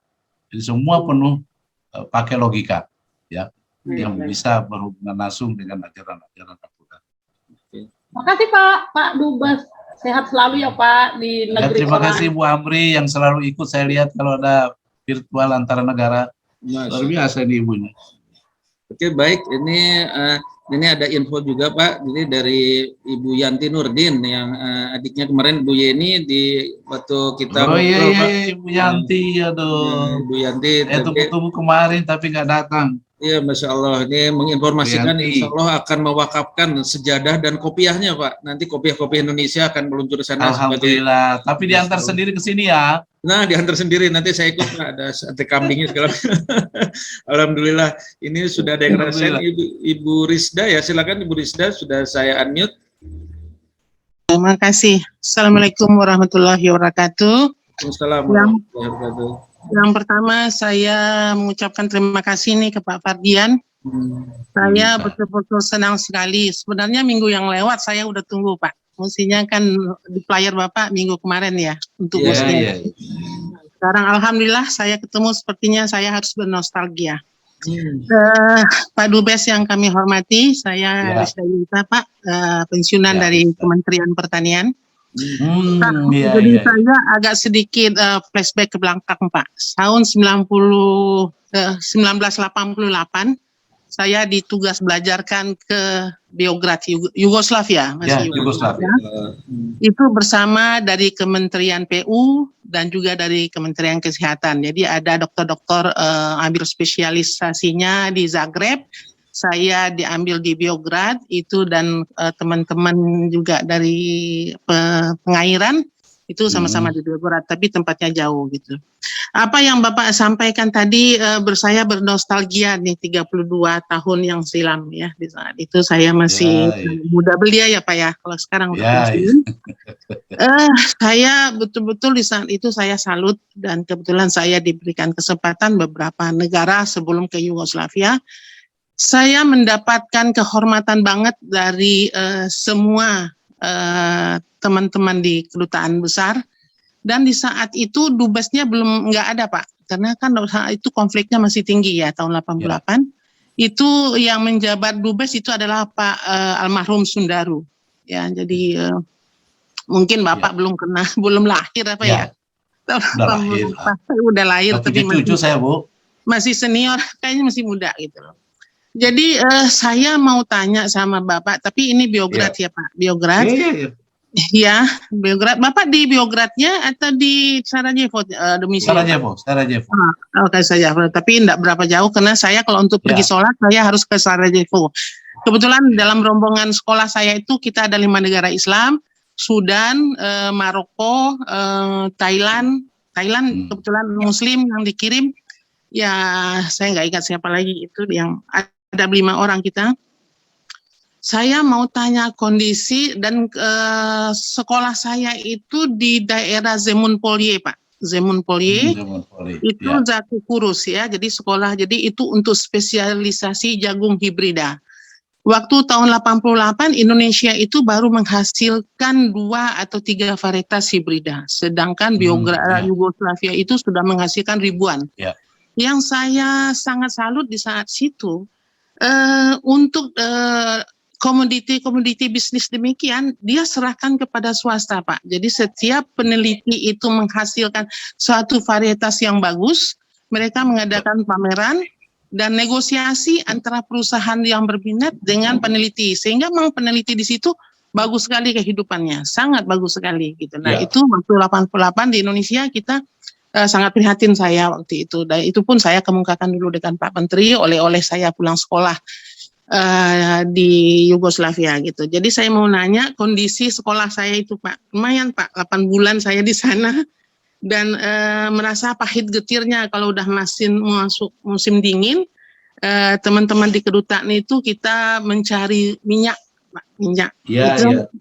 Jadi Ibu mau nanyakan situasi kondisi Beograd atau apa? Iya, tahun 88 itu. Dan saya kalau kangen banget untuk makan nasi, ya saya ke kedutaan, Pak. Jadi teman-teman kedutaan itu telepon, dia panggil saya itu Yulita. Yulita, kamu mau makan nasi, saya jemput ya, gitu lah. Gitu kondisinya. Dan protek terhadap yang sekolah di sana, kalau terjadi apa-apa, bakinnya itu langsung ngangkat kita itu jam 2 pagi, kayak jam 3 pagi, untuk dibawa ke kedutaan gitu. Jadi saya merasakan di tahun 88 itu sangat protek lah teman-teman di kedutaan untuk kita yang jauh dari sana, jauh dulu, Pak, jauh banget. Kalau sekarang Bapak bilang kan dulu transitnya mungkin 28 jam perjalanan saya dari Jakarta ke Yugoslavia. Nah itu, terus kalau bicara dengan Sarajevo dulu itu, tapi saya ngelihat itu masjidnya tuh runtuh, Pak. Jadi setiap dulu itu ada masjid yang dindingnya itu dari karpet, Pak, untuk menahan dinginnya. Jadi setiap jemaah yang datang di sini tuh langsung menyulam gitu, sehingga berdirilah itu masjid yang dipenuhi dengan karpetnya, bukan main bagusnya. Bagus banget. Terus saya yang sangat tertarik, apakah masih ada sekarang tuh, Pak, kerajinan tembaga yang betul-betul dari Sarajevo. Kalau saya pergi ke negara lain, saya lihat itu di pameran, ini made in Sarajevo, saya bilang pasti gitu loh. Tapi setelah di belakangnya saya lihat betul Sarajevo, itu sangat spesifik gitu loh. Jadi itu mungkin Pak, pertanyaan saya seperti itu. Bapak sukses di sana. Ya, terima kasih. Ya, sukses di sana, sehat, Pak. Alhamdulillah. Pak Dlizon ke sana, saya juga titip ke dia, tolong lihat saya dekat dengan Pak Dlizon. Terus untuk Pak Fardian titipnya, kalau di zaman tahun 88 itu Pak Fardian, kalau Pak Fardian melihat Nona cantik 8, kelihatannya tuh 11, Pak, gitu loh. Segitu cantik-cantiknya. Masya Allah, betul-betul cantik. Saya sebagai perempuan tuh nganggupnya, Masya Allah, karena dia campuran ya, Pak, dari Turki dan Eropa Timurnya, bukan main. Mungkin demikian, Pak. Oke, terima kasih Ibu. Terima kasih Ibu Yulita. Menambahkan cerita saya, ya sangat luar biasa. Ya, Bu. Saya mendaftar yang pertama kalau ada rombongan dari Pejuang Subuh untuk ke sana, saya dengan suami saya mendaftar. Masya Allah, siap. Alhamdulillah, subhanallah. Nanti kita atur ya berangkat ke sana. Jadi Pak Dubes, Pak Pratito juga ke Laos dulu, baru nanti ke Sarajevo, tempatnya Pak. Baru. Tapi jangan ke Panama, Pak, kejauhan. Oh iya, Panama kejauhan. Jadi terima kasih Ibu tadi sudah menceritakan ini, menambahkan cerita saya. Jadi memang negara ini memang sejak kepemimpinan Tito itu kiblatnya ke komunis. Jadi masih ada bau-bau komunis dalam pemerintahan. Dan terutama yang di Beograd itu memang itu induknya satu ibu kota daripada Yugoslavia. Jadi pembangunannya sangat pesat.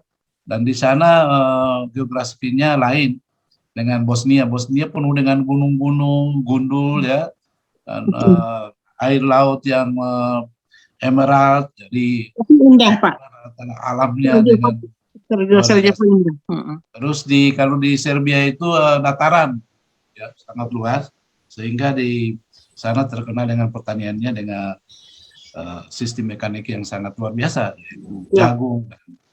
Jadi itu dan di sini juga di Sarajevo benar itu memang di sini banyak sekali kerajinan-kerajinan dari tembaga dari ini ya sangat luar biasa ya gitu ya. Jadi saya mau menyampaikan apresiasi kepada Ibu tadi. Bapak saya pakai sama janji ya soalnya. Jadi apa namanya pelopor daripada pembangunan pertanian Indonesia dan memang banyak sekali orang Indonesia terutama di Belgrade, Serbia yang dulu masih zaman belum pecahnya negara kita masuk ke Orde Baru itu banyak masih bersekolah di sini tapi mereka tidak pulang. Jadi sekarang mereka di negara-negara Belgrade, Kroasia, tetapi mereka tetap cinta Indonesia. Ya. Demikian, Pak. Terima kasih, Pak. Oke, baik. Terima kasih Bu Yulita. Wah, jadi mengenang ya saat-saat juga ya. Oke. Ini ada dari Ibu Farida, tapi mungkin sebelum Bu Farida, Ibu Yanti Nurdin akan menyapa Bapak Dubes. Bu Yanti silakan, sudah saya open mic, mau open video. Bu Yanti. Iya, selamat pagi Pak Rumkono. Maaf saya nggak buka, soalnya saya habis olahraga, jadi nggak rapi Pak. Siap. Pak Rumkono masih itu, unmute. Suaranya nggak ada. Termute Pak Rumkono. Jadi Ibu Yanti ini, apa kabar Ibu Yanti? Ini pesan saya. Alhamdulillah baik. Ini dari sini. Pak Rum. Iya, saya tunggu Ibu kok nggak ikut gitu. Ya, insya Allah tahun depan ya Pak, kan masih ada. Ya. Nanti kita bisa ke Serbia, ke Montenegro, ke Kroasia. Iya, jalan tuh negara kalau nama Bosnia. Iya betul, Pak Rum. Saya mau itu bukannya ria ya maksudnya, karena kebetulan kan bisa bicaranya di sini. Kalau boleh masjidnya itu diukur, sejadahnya itu kan kita harus tahu ya, maksudnya berapa ukurannya, terus kira-kira gimana gitu. Karena kan kalau saya kasihnya pas cuma nggak sesuai nanti kurang bagus ya, kan orang Indonesia nanti namanya kurang bagus. Jadi tolong diinfokan aja ukurannya ya Pak. Nanti di WA aja. Iya.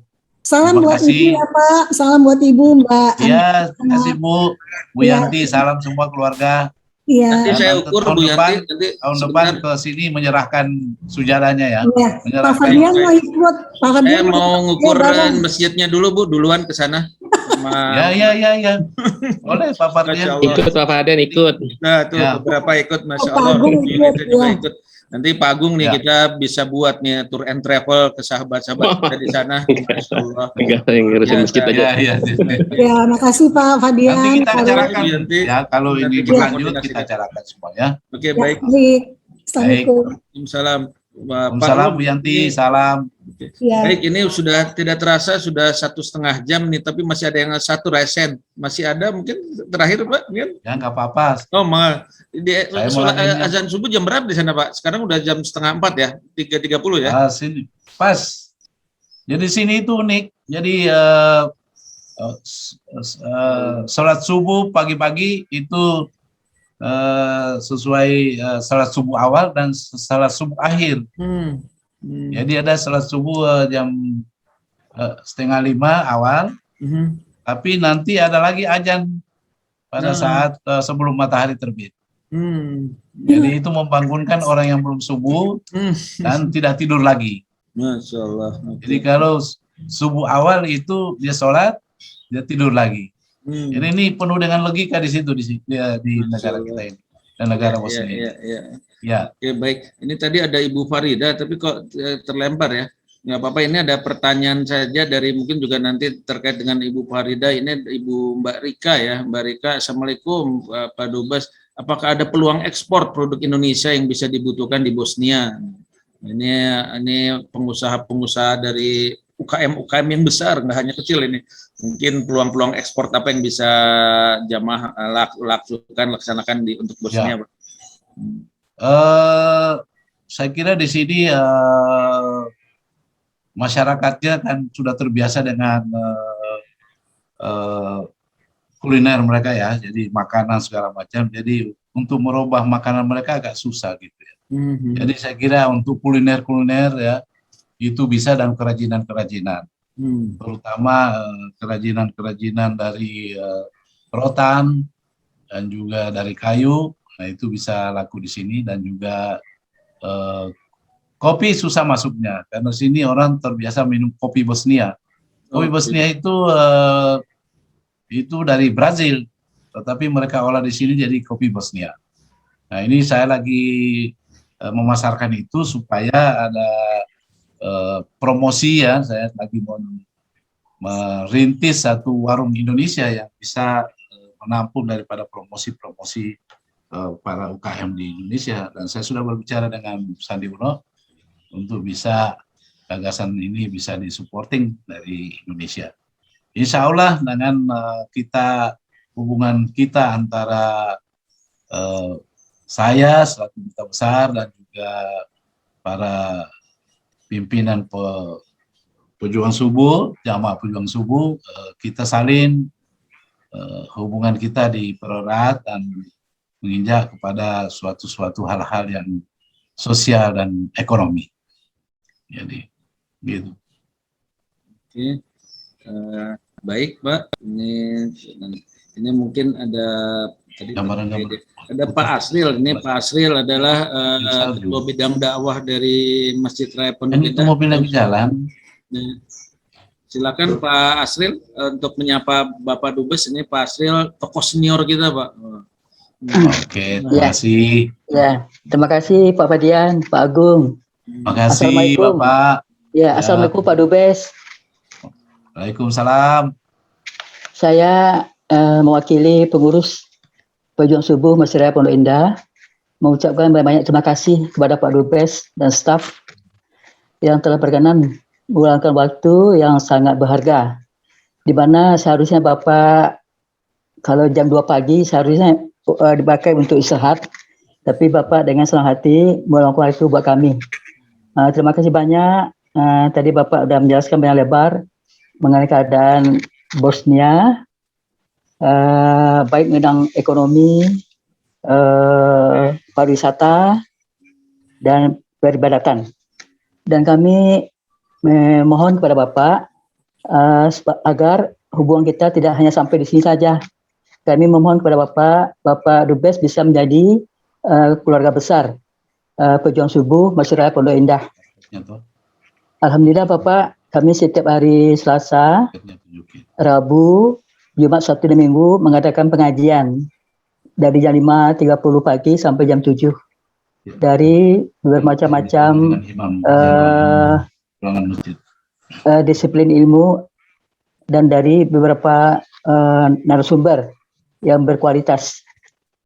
Mudah-mudahan Bapak dapat mengikuti kegiatan-kegiatan kami. Ya, terima kasih. Sekali lagi kami mengucapkan banyak terima kasih. Mudah-mudahan Bapak Dubes sukses dalam melaksanakan tugas dan selalu sehat walafiat. Alhamdulillah. Wassalamualaikum warahmatullahi wabarakatuh. Ya, terima kasih Pak Asril yang selaku pimpinan Jamaah Pejuang Subuh di Pondok Indah. Saya mendoakan supaya semua para pejuang Jamaah Subuh ini betul-betul diberikan kesehatan yang baik. Amin. Dari COVID-19. Amin. Dan juga makmur masjidnya. Amin. Kemudian hubungan antara KBRI Bosnia dengan para pejuang subuh kita tingkatkan. Amin. Karena di sini adalah Muslim saudara-saudara daripada bapak-bapak sekalian, dan mereka sangat menghargai Indonesia. Insya Allah nanti ke depan saya ingin memfasilitasi dan menjembatani kepentingan Masjid Istiqlal dengan pejuang subuh. Saya nanti atur virtual berikutnya. Mungkin ada kesempatan lagi. Saya ingin nanti meminta kepada imam besar daripada Istiqlal Bosnia, Sarajevo, bisa langsung bersilaturahmi dengan para pejuang subuh di Pondok Indah. Ini siapa tahu bisa, ya. Dan dia pasti selaku imam besar pasti bisa bangun jam 2 pagi.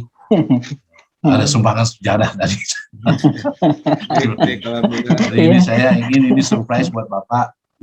Imam besarnya nanti akan bisa bertatap muka dengan imam besar atau pengurus atau pimpinan ketuanya di jamaah di Pondok Indah. Mungkin amin, dari saya. Amin. Terima kasih. Kalau memang masih ada pertanyaan, saya tetap membuka diri untuk bisa menyampaikan. Terima kasih banyak Pak Dubes. Baik. Ya. Pertanyaan belum ada nih. Jadi alhamdulillah hampir kita pastikan Pak ya, nanti dari acara ini karpet dari Masjid Istiqlal di Bosnia akan kita hadirkan ke sana. Syukur-syukur nanti kita acarakan Pak, juga nanti sahabat-sahabat di sini kalau mau mewakafkan kupiah Pak ya, luar biasa nih. Nanti kita kirim ke sana. Jadi diplomasi kupiah Pak. Koordinasikan. Setiap orang saya datang ke mufti-mufti, saya serahkan kupiah Pak. Baik. Tapi nomornya di sini nomor 11 sampai 12. Oh gitu, 12. Nah, yang model pasril tuh nanti biar pakai pasril, pakai kopiahnya. Yang besar-besar, kecil-kecil nggak mau. Baik. Pasril nanti dicek nomor berapa nih, kirim ke. Oke, baik. Insya Allah ini perjalanan kita panjang. Insya Allah ya, siap. Tidak terlalu mendesak kita. Pokoknya ini menjadi suatu bahan ya, hasil daripada silaturahmi kita. Tidak terlalu memaksakan, tetapi ini menjadi agenda daripada Masjid Pondok Indah, dan saya memfasilitasi semuanya. Baik, alhamdulillah. Terima kasih. Ini ada satu pertanyaan lagi Pak Dubes nih, boleh. Lempar. Tapi memang harus singkat aja Bu Farida ya. Nanti Bu Farida ini sahabat kita dari Jogja, punya. Oh, dari Jogja ini ya. Teman-teman UKM ada 150 orang ya di grupnya ya, siap mengekspor, import. Monggo Bu Farida. Ya, silakan. Assalamualaikum warahmatullahi wabarakatuh. Waalaikumsalam. Pak Rum, alhamdulillah kalau bicara Bosnia saya memang tadi itu udah melo aja karena tahun 1990 saya membuat khusus resensi bukunya Pembantaian Bosnia. Itu diterbitkan di sebuah majalah. Jadi saya walaupun belum pernah ke sana Pak, hati saya sudah sama Bosnia sejak lama itu Pak. Ya, terima kasih Pak. Saya Farida Rianti dari Jogja. Saya ingin mewakili sebagai UMKM GoTo Mancanegara dan usaha yang sekarang saya diamanahi namanya dengan brand Ketozen. Ini Pak produknya salah satunya. Kami membuat produk-produk yang etnik Indonesia seperti rendang, kemudian sambal adobo batoko orang Jawa, Sunda ada sambal, dan itu tidak hanya saya, ada komunitas UMKM Muslim, kita kasih memang UMKM Muslim memang, lebih dari 150 UMKM yang mereka siap untuk bekerja sama dengan Bapak seperti Bapak untuk ke negara-negara mancanegara yang barangkali saya ini nggak tahu Pak, makanya ada pertanyaan pertama adalah apakah daya beli, maaf ini saya bertanya daya beli orang-orang di Bosnia seperti apa? Kalau kurs apakah memang lebih tinggi dari kita? Gitu. Kira-kira kalau mata uang di sana 1.000 misalnya di sini berapa gitu Pak? Karena kalau memang dia misalnya seperti hampir sama dengan dolar, itu harga Indonesia sangat murah sekali gitu. Nah, yang kedua Pak, apa yang bisa disinergikan Pak antara UMKM kami ini, UMKM Muslim yang bisa kita sinergikan setelah ini Pak kelanjutannya, mungkin seperti itu.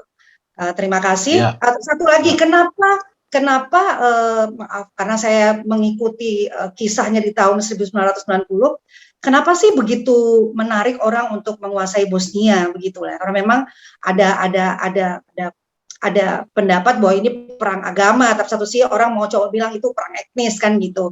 Apakah memang potensinya kaya, artinya negeri ini kaya, kemudian itu menjadi seksi. Terima kasih Pak Rum. Saya berharap sekali setelah ini kita keep in touch ya Pak. Makasih. Ya. Assalamualaikum. Waalaikumsalam. Jadi Ibu Farida, saya senang sekali. Pertama, Ibu telah menulis masalah pembantaian di Bosnia, dan ini suatu tulisan yang berharga sekali, karena saya juga lagi mengumpulkan itu cerita-cerita daripada perjuangan Indonesia bersama-sama dengan rakyat Bosnia, dan juga kejadian yang sangat mengerikan itu. Jadi ini kalau bisa nanti saya bisa mendapatkan tulisannya, bisa nanti saya akan rangkum menjadi satu tulisan yang bersejarah antara Indonesia dan Bosnia. Memang banyak yang menulis seperti Ibu Linda Jalil ya, yang menulis juga, dan ada beberapa para pesajak yang di Indonesia itu ada sajak. Jadi saya sambut baik nanti segala sesuatunya, karena kita bertemu dengan silaturahmi dengan komunitas Pondok Indah Pejuang Subuh, jadi segala sesuatunya bisa difasilitasi oleh Pak Fardian. Jadi nomor telepon saya, kemudian pengiriman buku, biar nanti berkoordinasi dengan Pak Fardian. Karena saya menginginkan suatu konektivitas ya. Kita ini ada Menteri Pariwisata dan Ekonomi Usaha Kecil, tapi kok masih banyak yang bertanya seperti Ibu gitu ya. Bertanya masalah gimana mekanisme daripada perdagangan. Jadi saya nih bingung juga gitu ya. Di lain pihak Kementerian Pariwisata Menkap ya, dan kreativisasi itu. Jadi begitu besar dia punya cita-cita, tetapi komunitas-komunitas perdagangan dari UKM itu kok belum terkoordinir dengan baik gitu. Padahal pasarnya sangat luar biasa di negara-negara kita. Karena itu saya ingin nanti akan minta supaya produk-produk Ibu dikumpulin ya. Kita kirim sampel bisa Pak. Kita kirimkan ya, saya mau lakukan pameran-pameran, kan ini harus pameran dulu. Masya Allah. Jadi secara fisik, produk-produk Bapak dan Ibu, khususnya Ibu Farida, bisa dipamerkan di pameran yang saya ikuti di mana-mana. Kemudian masalah tujuan ekspornya ke Bosnia, bukan hanya Bosnia saja, tapi dari negara-negara lain. Jadi saya berharap Bosnia ini menjadi pintu masuk daripada perdagangan UKM di negara Eropa. Peluangnya gimana Pak? Peluangnya seperti apa? Boleh mungkin disampaikan peluang di Bosnia? Ya, ini salahnya daripada kita menanyakan masalah peluangnya. Orang barangnya belum diketahui, tapi sudah makan. Oke, baik Pak. Siap Pak. Jadi di sini yang perlu saya gambarkan bagaimana saya saja dari Indonesia nggak tahu makanan dari Bosnia rasanya seperti apa. Padahal saya belum merasakan. Tapi saya sudah bilang, nggak enak. Saya tetap mau makanan Indonesia. Nggak ada makanan Indonesia di sini kok. Akhirnya paksa mau makan makanan Bosnia, dan akhirnya enak sekali makanan Bosnia. Ya. Perut saya gendut dari Indonesia, sekarang tidak gendut lagi. Gitu. Jadi seperti itu. Jadi harus melalui promosi. Ya, tidak bisa langsung pabrik terus ini dijual, ini susah sekarang karena sangat kompetitif. Jadi saya kira saya ingin mengajarkan kepada para UKM sebelum. Yang penting kualitasnya itu perlu dijaga. Selama ini memang kita jatuh di kualitas. Masalah harga di sini nilai $1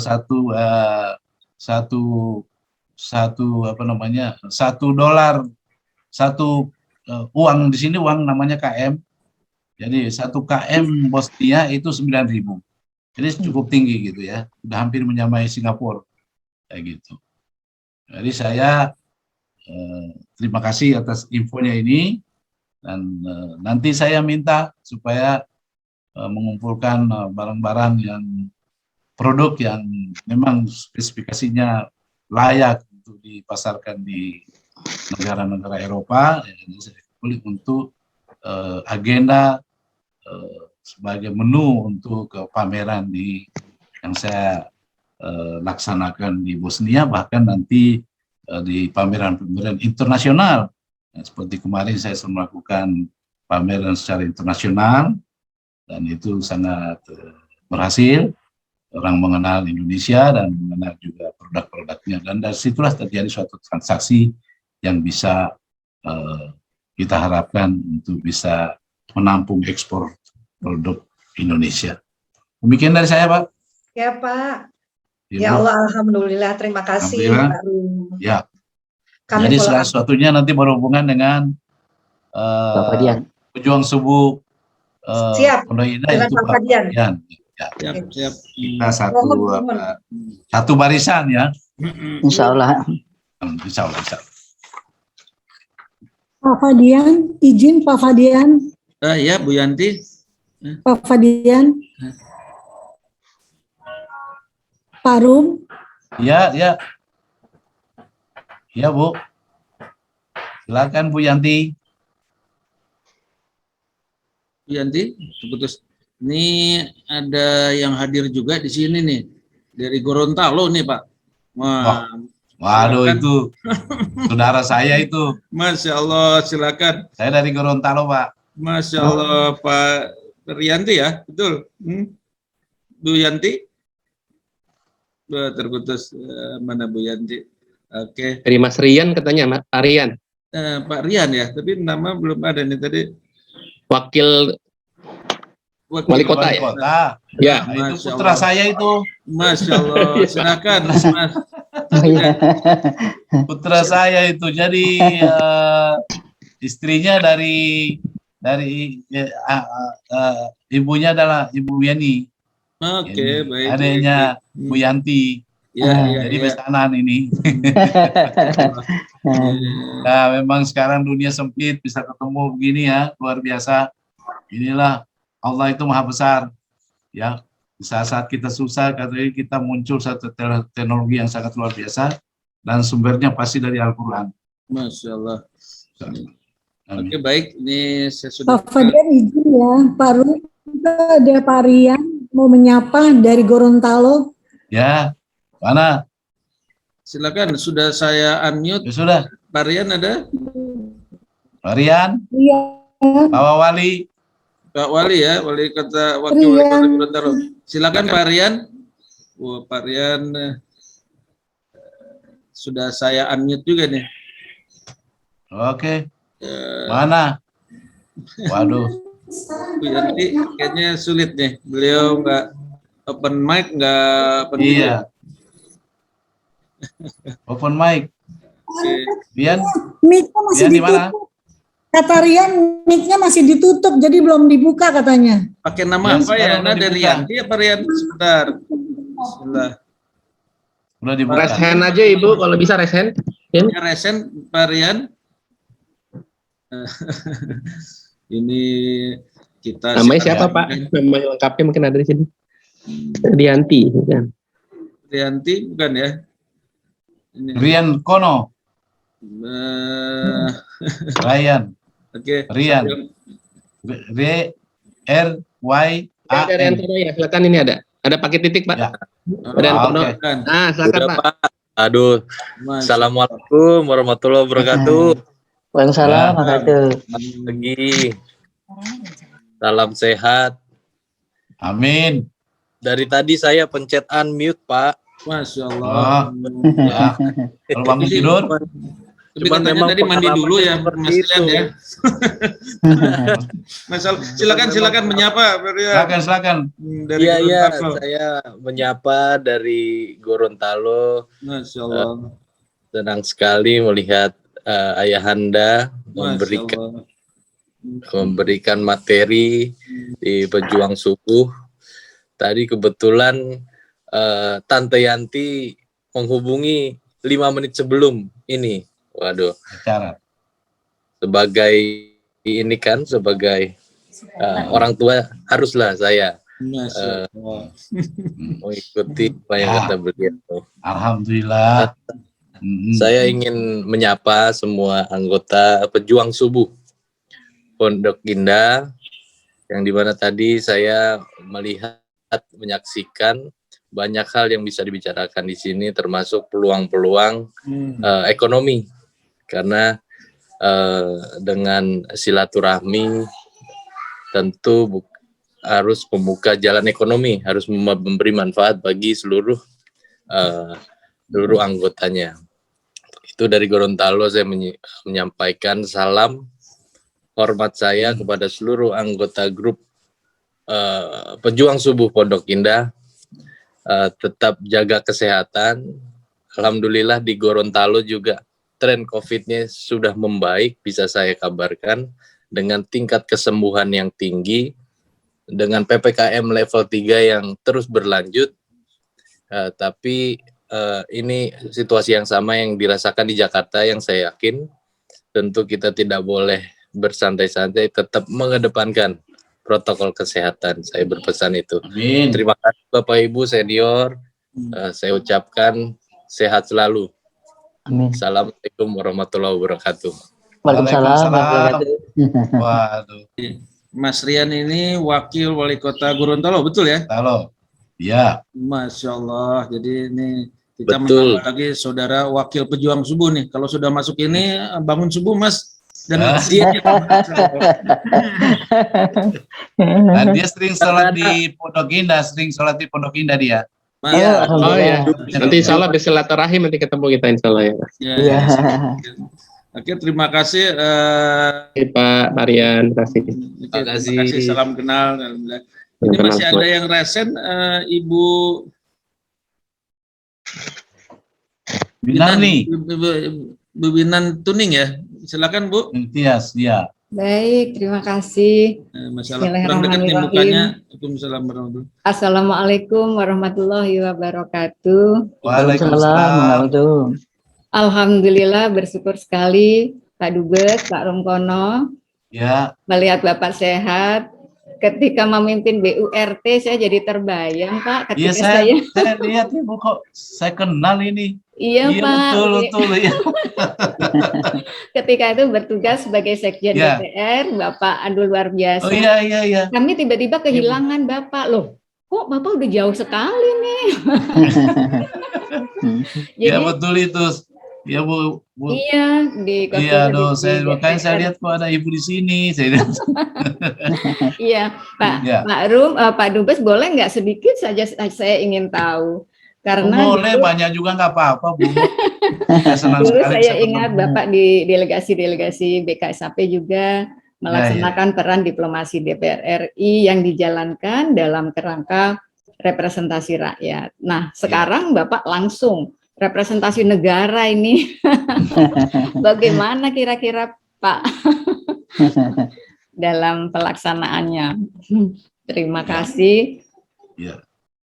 Ini pertanyaan yang paling bagus dan memang saya alami ya. Tadi saya dari politik tiba-tiba diminta jadi duta besar. Jadi suatu tugas yang sangat berbeda. Ya memang itu DPR juga adalah sebagai diplomasi juga, menjalankan diplomasi untuk kepentingan rakyat. Tapi ini saya diplomasi untuk negara, ya mempertahankan negara dan juga menjunjung tinggi negara kita, ya, di keibahan negara kita di negara Bosnia. Jadi saya ini banyak pengalaman. Tias itu tahu persis saya sering ke luar negeri juga. Ya, ketemu dengan para duta besar ya di Jamu ya. Memang saya lihat kasihan benar ini duta besar ini ya, anggarannya kecil, kemudian banyak bebannya untuk menerima tamu.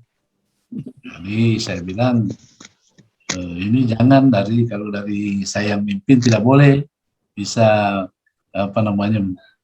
memusingkan DPR duta besar, Dan itu memang kejadiannya terjadi kepada saya, di mana saya menerima anggota-anggota DPR itu. Jadi saya melayani DPR sekarang, kalau datang saya. Pada prinsipnya dari saya sendiri di sini sebagai perwakilan negara Indonesia, saya memperlakukan suatu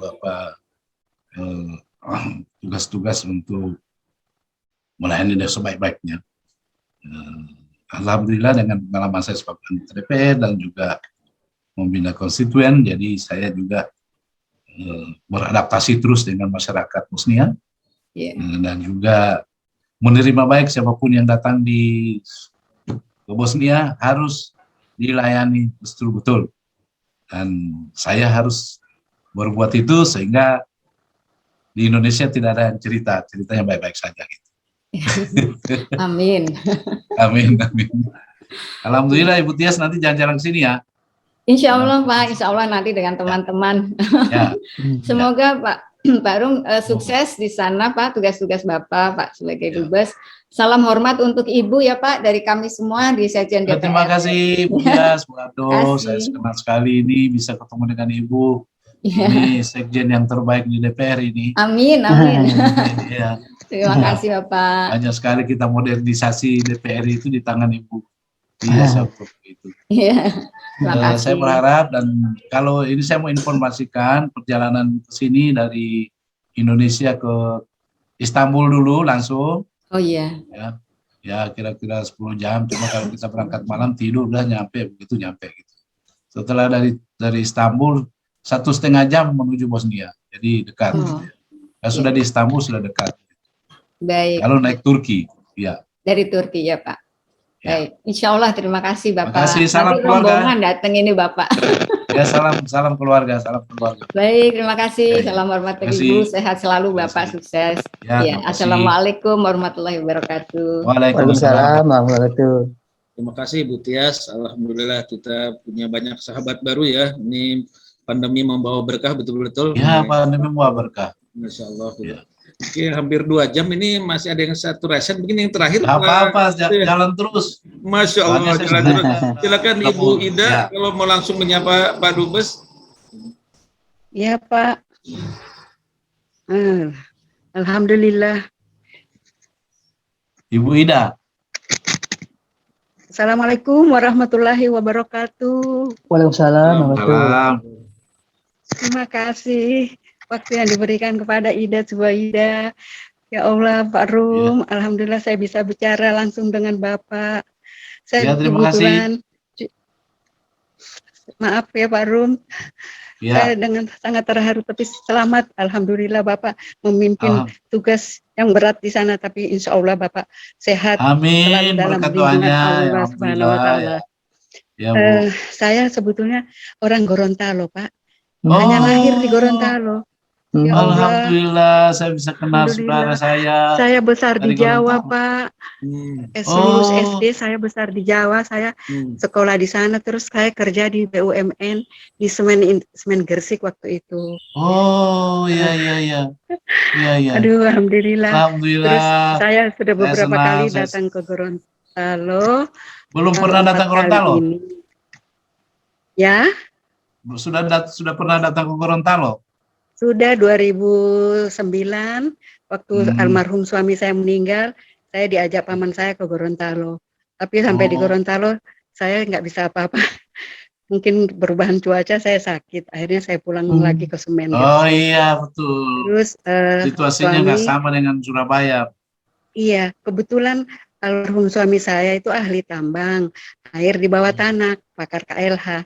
Kami akan datang ke Gorontalo membenahi macam-macam yang ada di sini, tapi karena Bapak sudah sakit karena infark 4 jantungnya, nggak bisa. Waktu itu mau ke Bosnia, mau ke Eropa, tapi saya cuma sampai ke Adelaide karena satu-satunya Bapak orang keempat di dunia air di bawah tanah.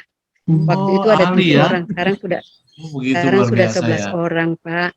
Iya, jadi saya di Gorontalo, saya sudah buat masalah CSR, saya sudah buat forum pemberdayaan perempuan Provinsi Gorontalo, Bagus, Tom. Iya, dengan bagus. Ibu Wagub, Ibu Gup, Iya. Nah, sekarang ini Pak, Alhamdulillah. menyambung pembicaraan dengan Ibu Faria itu saya juga tertarik karena saya juga di Gorontalo ada UMKM Pak. UMKM Gorontalo kan macam-macam Pak. Ada hasil kopiah keranjang, baju kerawang. Itu ya saya ingin kumpulkan itu untuk dipamerkan di sini. Iya, insya Allah. Kebetulan Insya Allah. Kami dari Forum Pemberdayaan Perempuan Indonesia Pusat itu ada kerjasama juga dengan Turki. Bulan Oktober mereka mau ke sana. Ada 100 perempuan hebat. Luar biasa. Insya Allah nanti perempuan-perempuan hebat yang ada di Jogja atau di Surabaya, di Jakarta, di Gorontalo bisa partisipasi ke sana Pak untuk UMKM-nya. Sudah dekat itu dari Turki ke Bosnia. Ya. Insya Allah. Itu ada 100. Tapi cuma sampai di situ karena mungkin tapi ada teman-teman sudah pada ke sana sekarang. Kebetulan saya ada di Gorontalo. Nanti saya salam ya kepada keluarga. Insya Allah. Saya mau ketemu dengan Pak Rian, insya Allah. Iya, insya Allah. Dengan Bapak Rian, saya sudah ketemu dengan Pak Martin sudah. Pak Rian. Yang tinggal satu yang tugas saya di Gorontalo masalah bersama, masalah penyuluhan narkoba. Kebetulan saya laskar silakan ya, Ibu, silakan mengabdi ya kepada Gorontalo dan saya salam hormat kepada semua masyarakat Gorontalo dan juga jaga kesehatan Bu, ya, jaga kesehatan, Pak Rum. Sehat terus dan bisa melaksanakan tugas-tugas pengabdian kepada masyarakat. Amin. Terima kasih semuanya. Salam juga. Salam dari warga Gorontalo, warga Surabaya, Jakarta. Saya kebetulan masjid di Jakarta. Saya kebetulan tinggal di Kalibata. Cuma ini lagi berkunjung ke Gorontalo. Nanti gabung saja dengan Pondok Indah masjidnya. Bisa di situ. Karena ini jamaah masjid itu. Pejuang subuh ini sudah mendunia. Ya, sudah mendunia. Subuh, ya. Terima kasih Pak. Ya, terima kasih. Nanti koordinasi sama Pak Fardian. Siap. Pak Fardian, makasih Pak Fardian. Wassalamualaikum warahmatullahi wabarakatuh. Amin. Waalaikumsalam warahmatullahi wabarakatuh. Iya Pak Asril. Iya, makasih Ibu. Makasih banyak Bu. Tempat kita bersilaturahim ya. Alhamdulillah. Alhamdulillah. Kalau kita semua sehat ya Pak. Terima kasih. Ya, makasih. Makasih Ibu. Nih kalau kita pakai nama pejuang subuh jadi malu nih Pak. Bisanya cuma bangun subuh saja Pak, itu Pak. Berjuang untuk bangun subuh itu berarti masih sulit, tapi Bapak udah mendunia luar biasa. Ya, artinya itu pejuang subuh itu konsistensi untuk melaksanakan subuh kan gitu ya. Masya Allah, siap. Mengajak semua umat Islam untuk bersubuh. Kita memakmurkan masjid ya Pak. Jadi ini kalau tidak ada pandemi kita ramaikan masjid ya. Alhamdulillah di Masjid Pondok Indah sebelum pandemi, tapi kita sedang usahakan sampai ada anak-anak pejuang subuh cilik juga Pak. Kita hadirkan di masjid untuk bisa hadir meramaikan masjid gitu. Ini mereka setelah setelah sholat subuh biasanya ada acara memanah, berenang, naik sepeda dan sebagainya. Oke, baik Pak. Mungkin ada lagi kalau tidak sebenarnya ada satu bagus. Ini ada salam dari Pak Dadan Irawan. Oh iya, sahabat saya itu. Masya Allah, Pak Dadan Irawan kemarin juga hadir di tempat kita. Beliau sedang di San Diego dulu, kita pernah sekolah bareng di sana di San Diego. Salam gitu ya. Sedang di La Jolla. Kemarin WA saya dia. Oh ya, katanya mengikuti gitu ya. Terima kasih itu sahabat yang baik itu orangnya. Orang baik itu Pak Dadang. Siap. Beliau juga kan hadir di Masjid Istiqlal di Houston. Kemarin juga kita mengorek propertinya beliau di Boston, luar biasa masalah. Ya, luar biasa umat Islam. Berkah buat dia. Masya Allah, salam luar biasa Pak. Sedang dimuter nanti katanya baru pulang November, tapi sekarang sedang di San Diego di California. Salam. Di sana sekarang dia memang lagi ngajar juga dia keliling. Betul. Alhamdulillah luar biasa. Salam hormat saya kepada Pak Dadang. Semoga sehat semuanya, keluarga, dan mampir nanti ke Bosnia. Masya Allah, siap. Oke, baik Pak, ini tidak terasa sudah 2 jam, luar biasa nih Bapak memberikan banyak informasi, memberikan juga silaturahim ke beberapa sahabat baru kita dari Gorontalo terutama, dan kita harapkan juga ini silaturahim yang kita berlanjut Pak ya. Ada satu. Saya sangat terbuka kalau memang diberikan kesempatan saya akan hadir terus. Masya Allah. Kita siapkan ini, kita juga sedang menawar-nawarkan tiket Pak. Tiket untuk ke surga yang abadi Pak, nanti kita di sana luar biasa, tidak ada waktu yang terbatas gitu ya, longer than forever, nanti kita insya Allah kita semua di sana. Kalau Bapak duluan panggil kita, kalau teman-teman duluan panggil kita semua di satu grup ini Pak. Dan silakan Pak Asril kalau mau duluan atau saya duluan nanti panggil semuanya dengan waktu yang sudah ditentukan. Insya Allah luar biasa, karena waktu juga Pak Asril, Pak Dubes, terima kasih telah membersamai kami. Mungkin kami minta doa ya langsung dari Bosnia untuk menutup acara ini Pak, supaya berkah. Kita mendengarkan doa langsung dari Pak Dubes. Saya minta didoain Pak. Pak Fadlian aja yang berdoa untuk saya. Nah, kalau begitu kita tutup saja acara ini dengan doa masing-masing ini. Insya Allah. Nah, itu aja Pak Asri. Pak Asril, silakan Pak Asril. Pak Asril. Kita doa dengan ini ya Pak. Penutupan majelis ya Pak ya. Oke. Ya. Subhanaka Allahumma bihamdika asyhadu an la ilaha illa anta astaghfiruka wa atubu ilaik. Wassalamualaikum warahmatullahi wabarakatuh. Waalaikumsalam. Kepada semuanya. Salam hormat saya kepada semuanya, jamaah semuanya yang telah. Silakan jamaah sudah kita unmute untuk bisa langsung menyapa ke Pak Dubes. Pak Agung terima kasih di balik layar. Terima kasih Pak Dubes.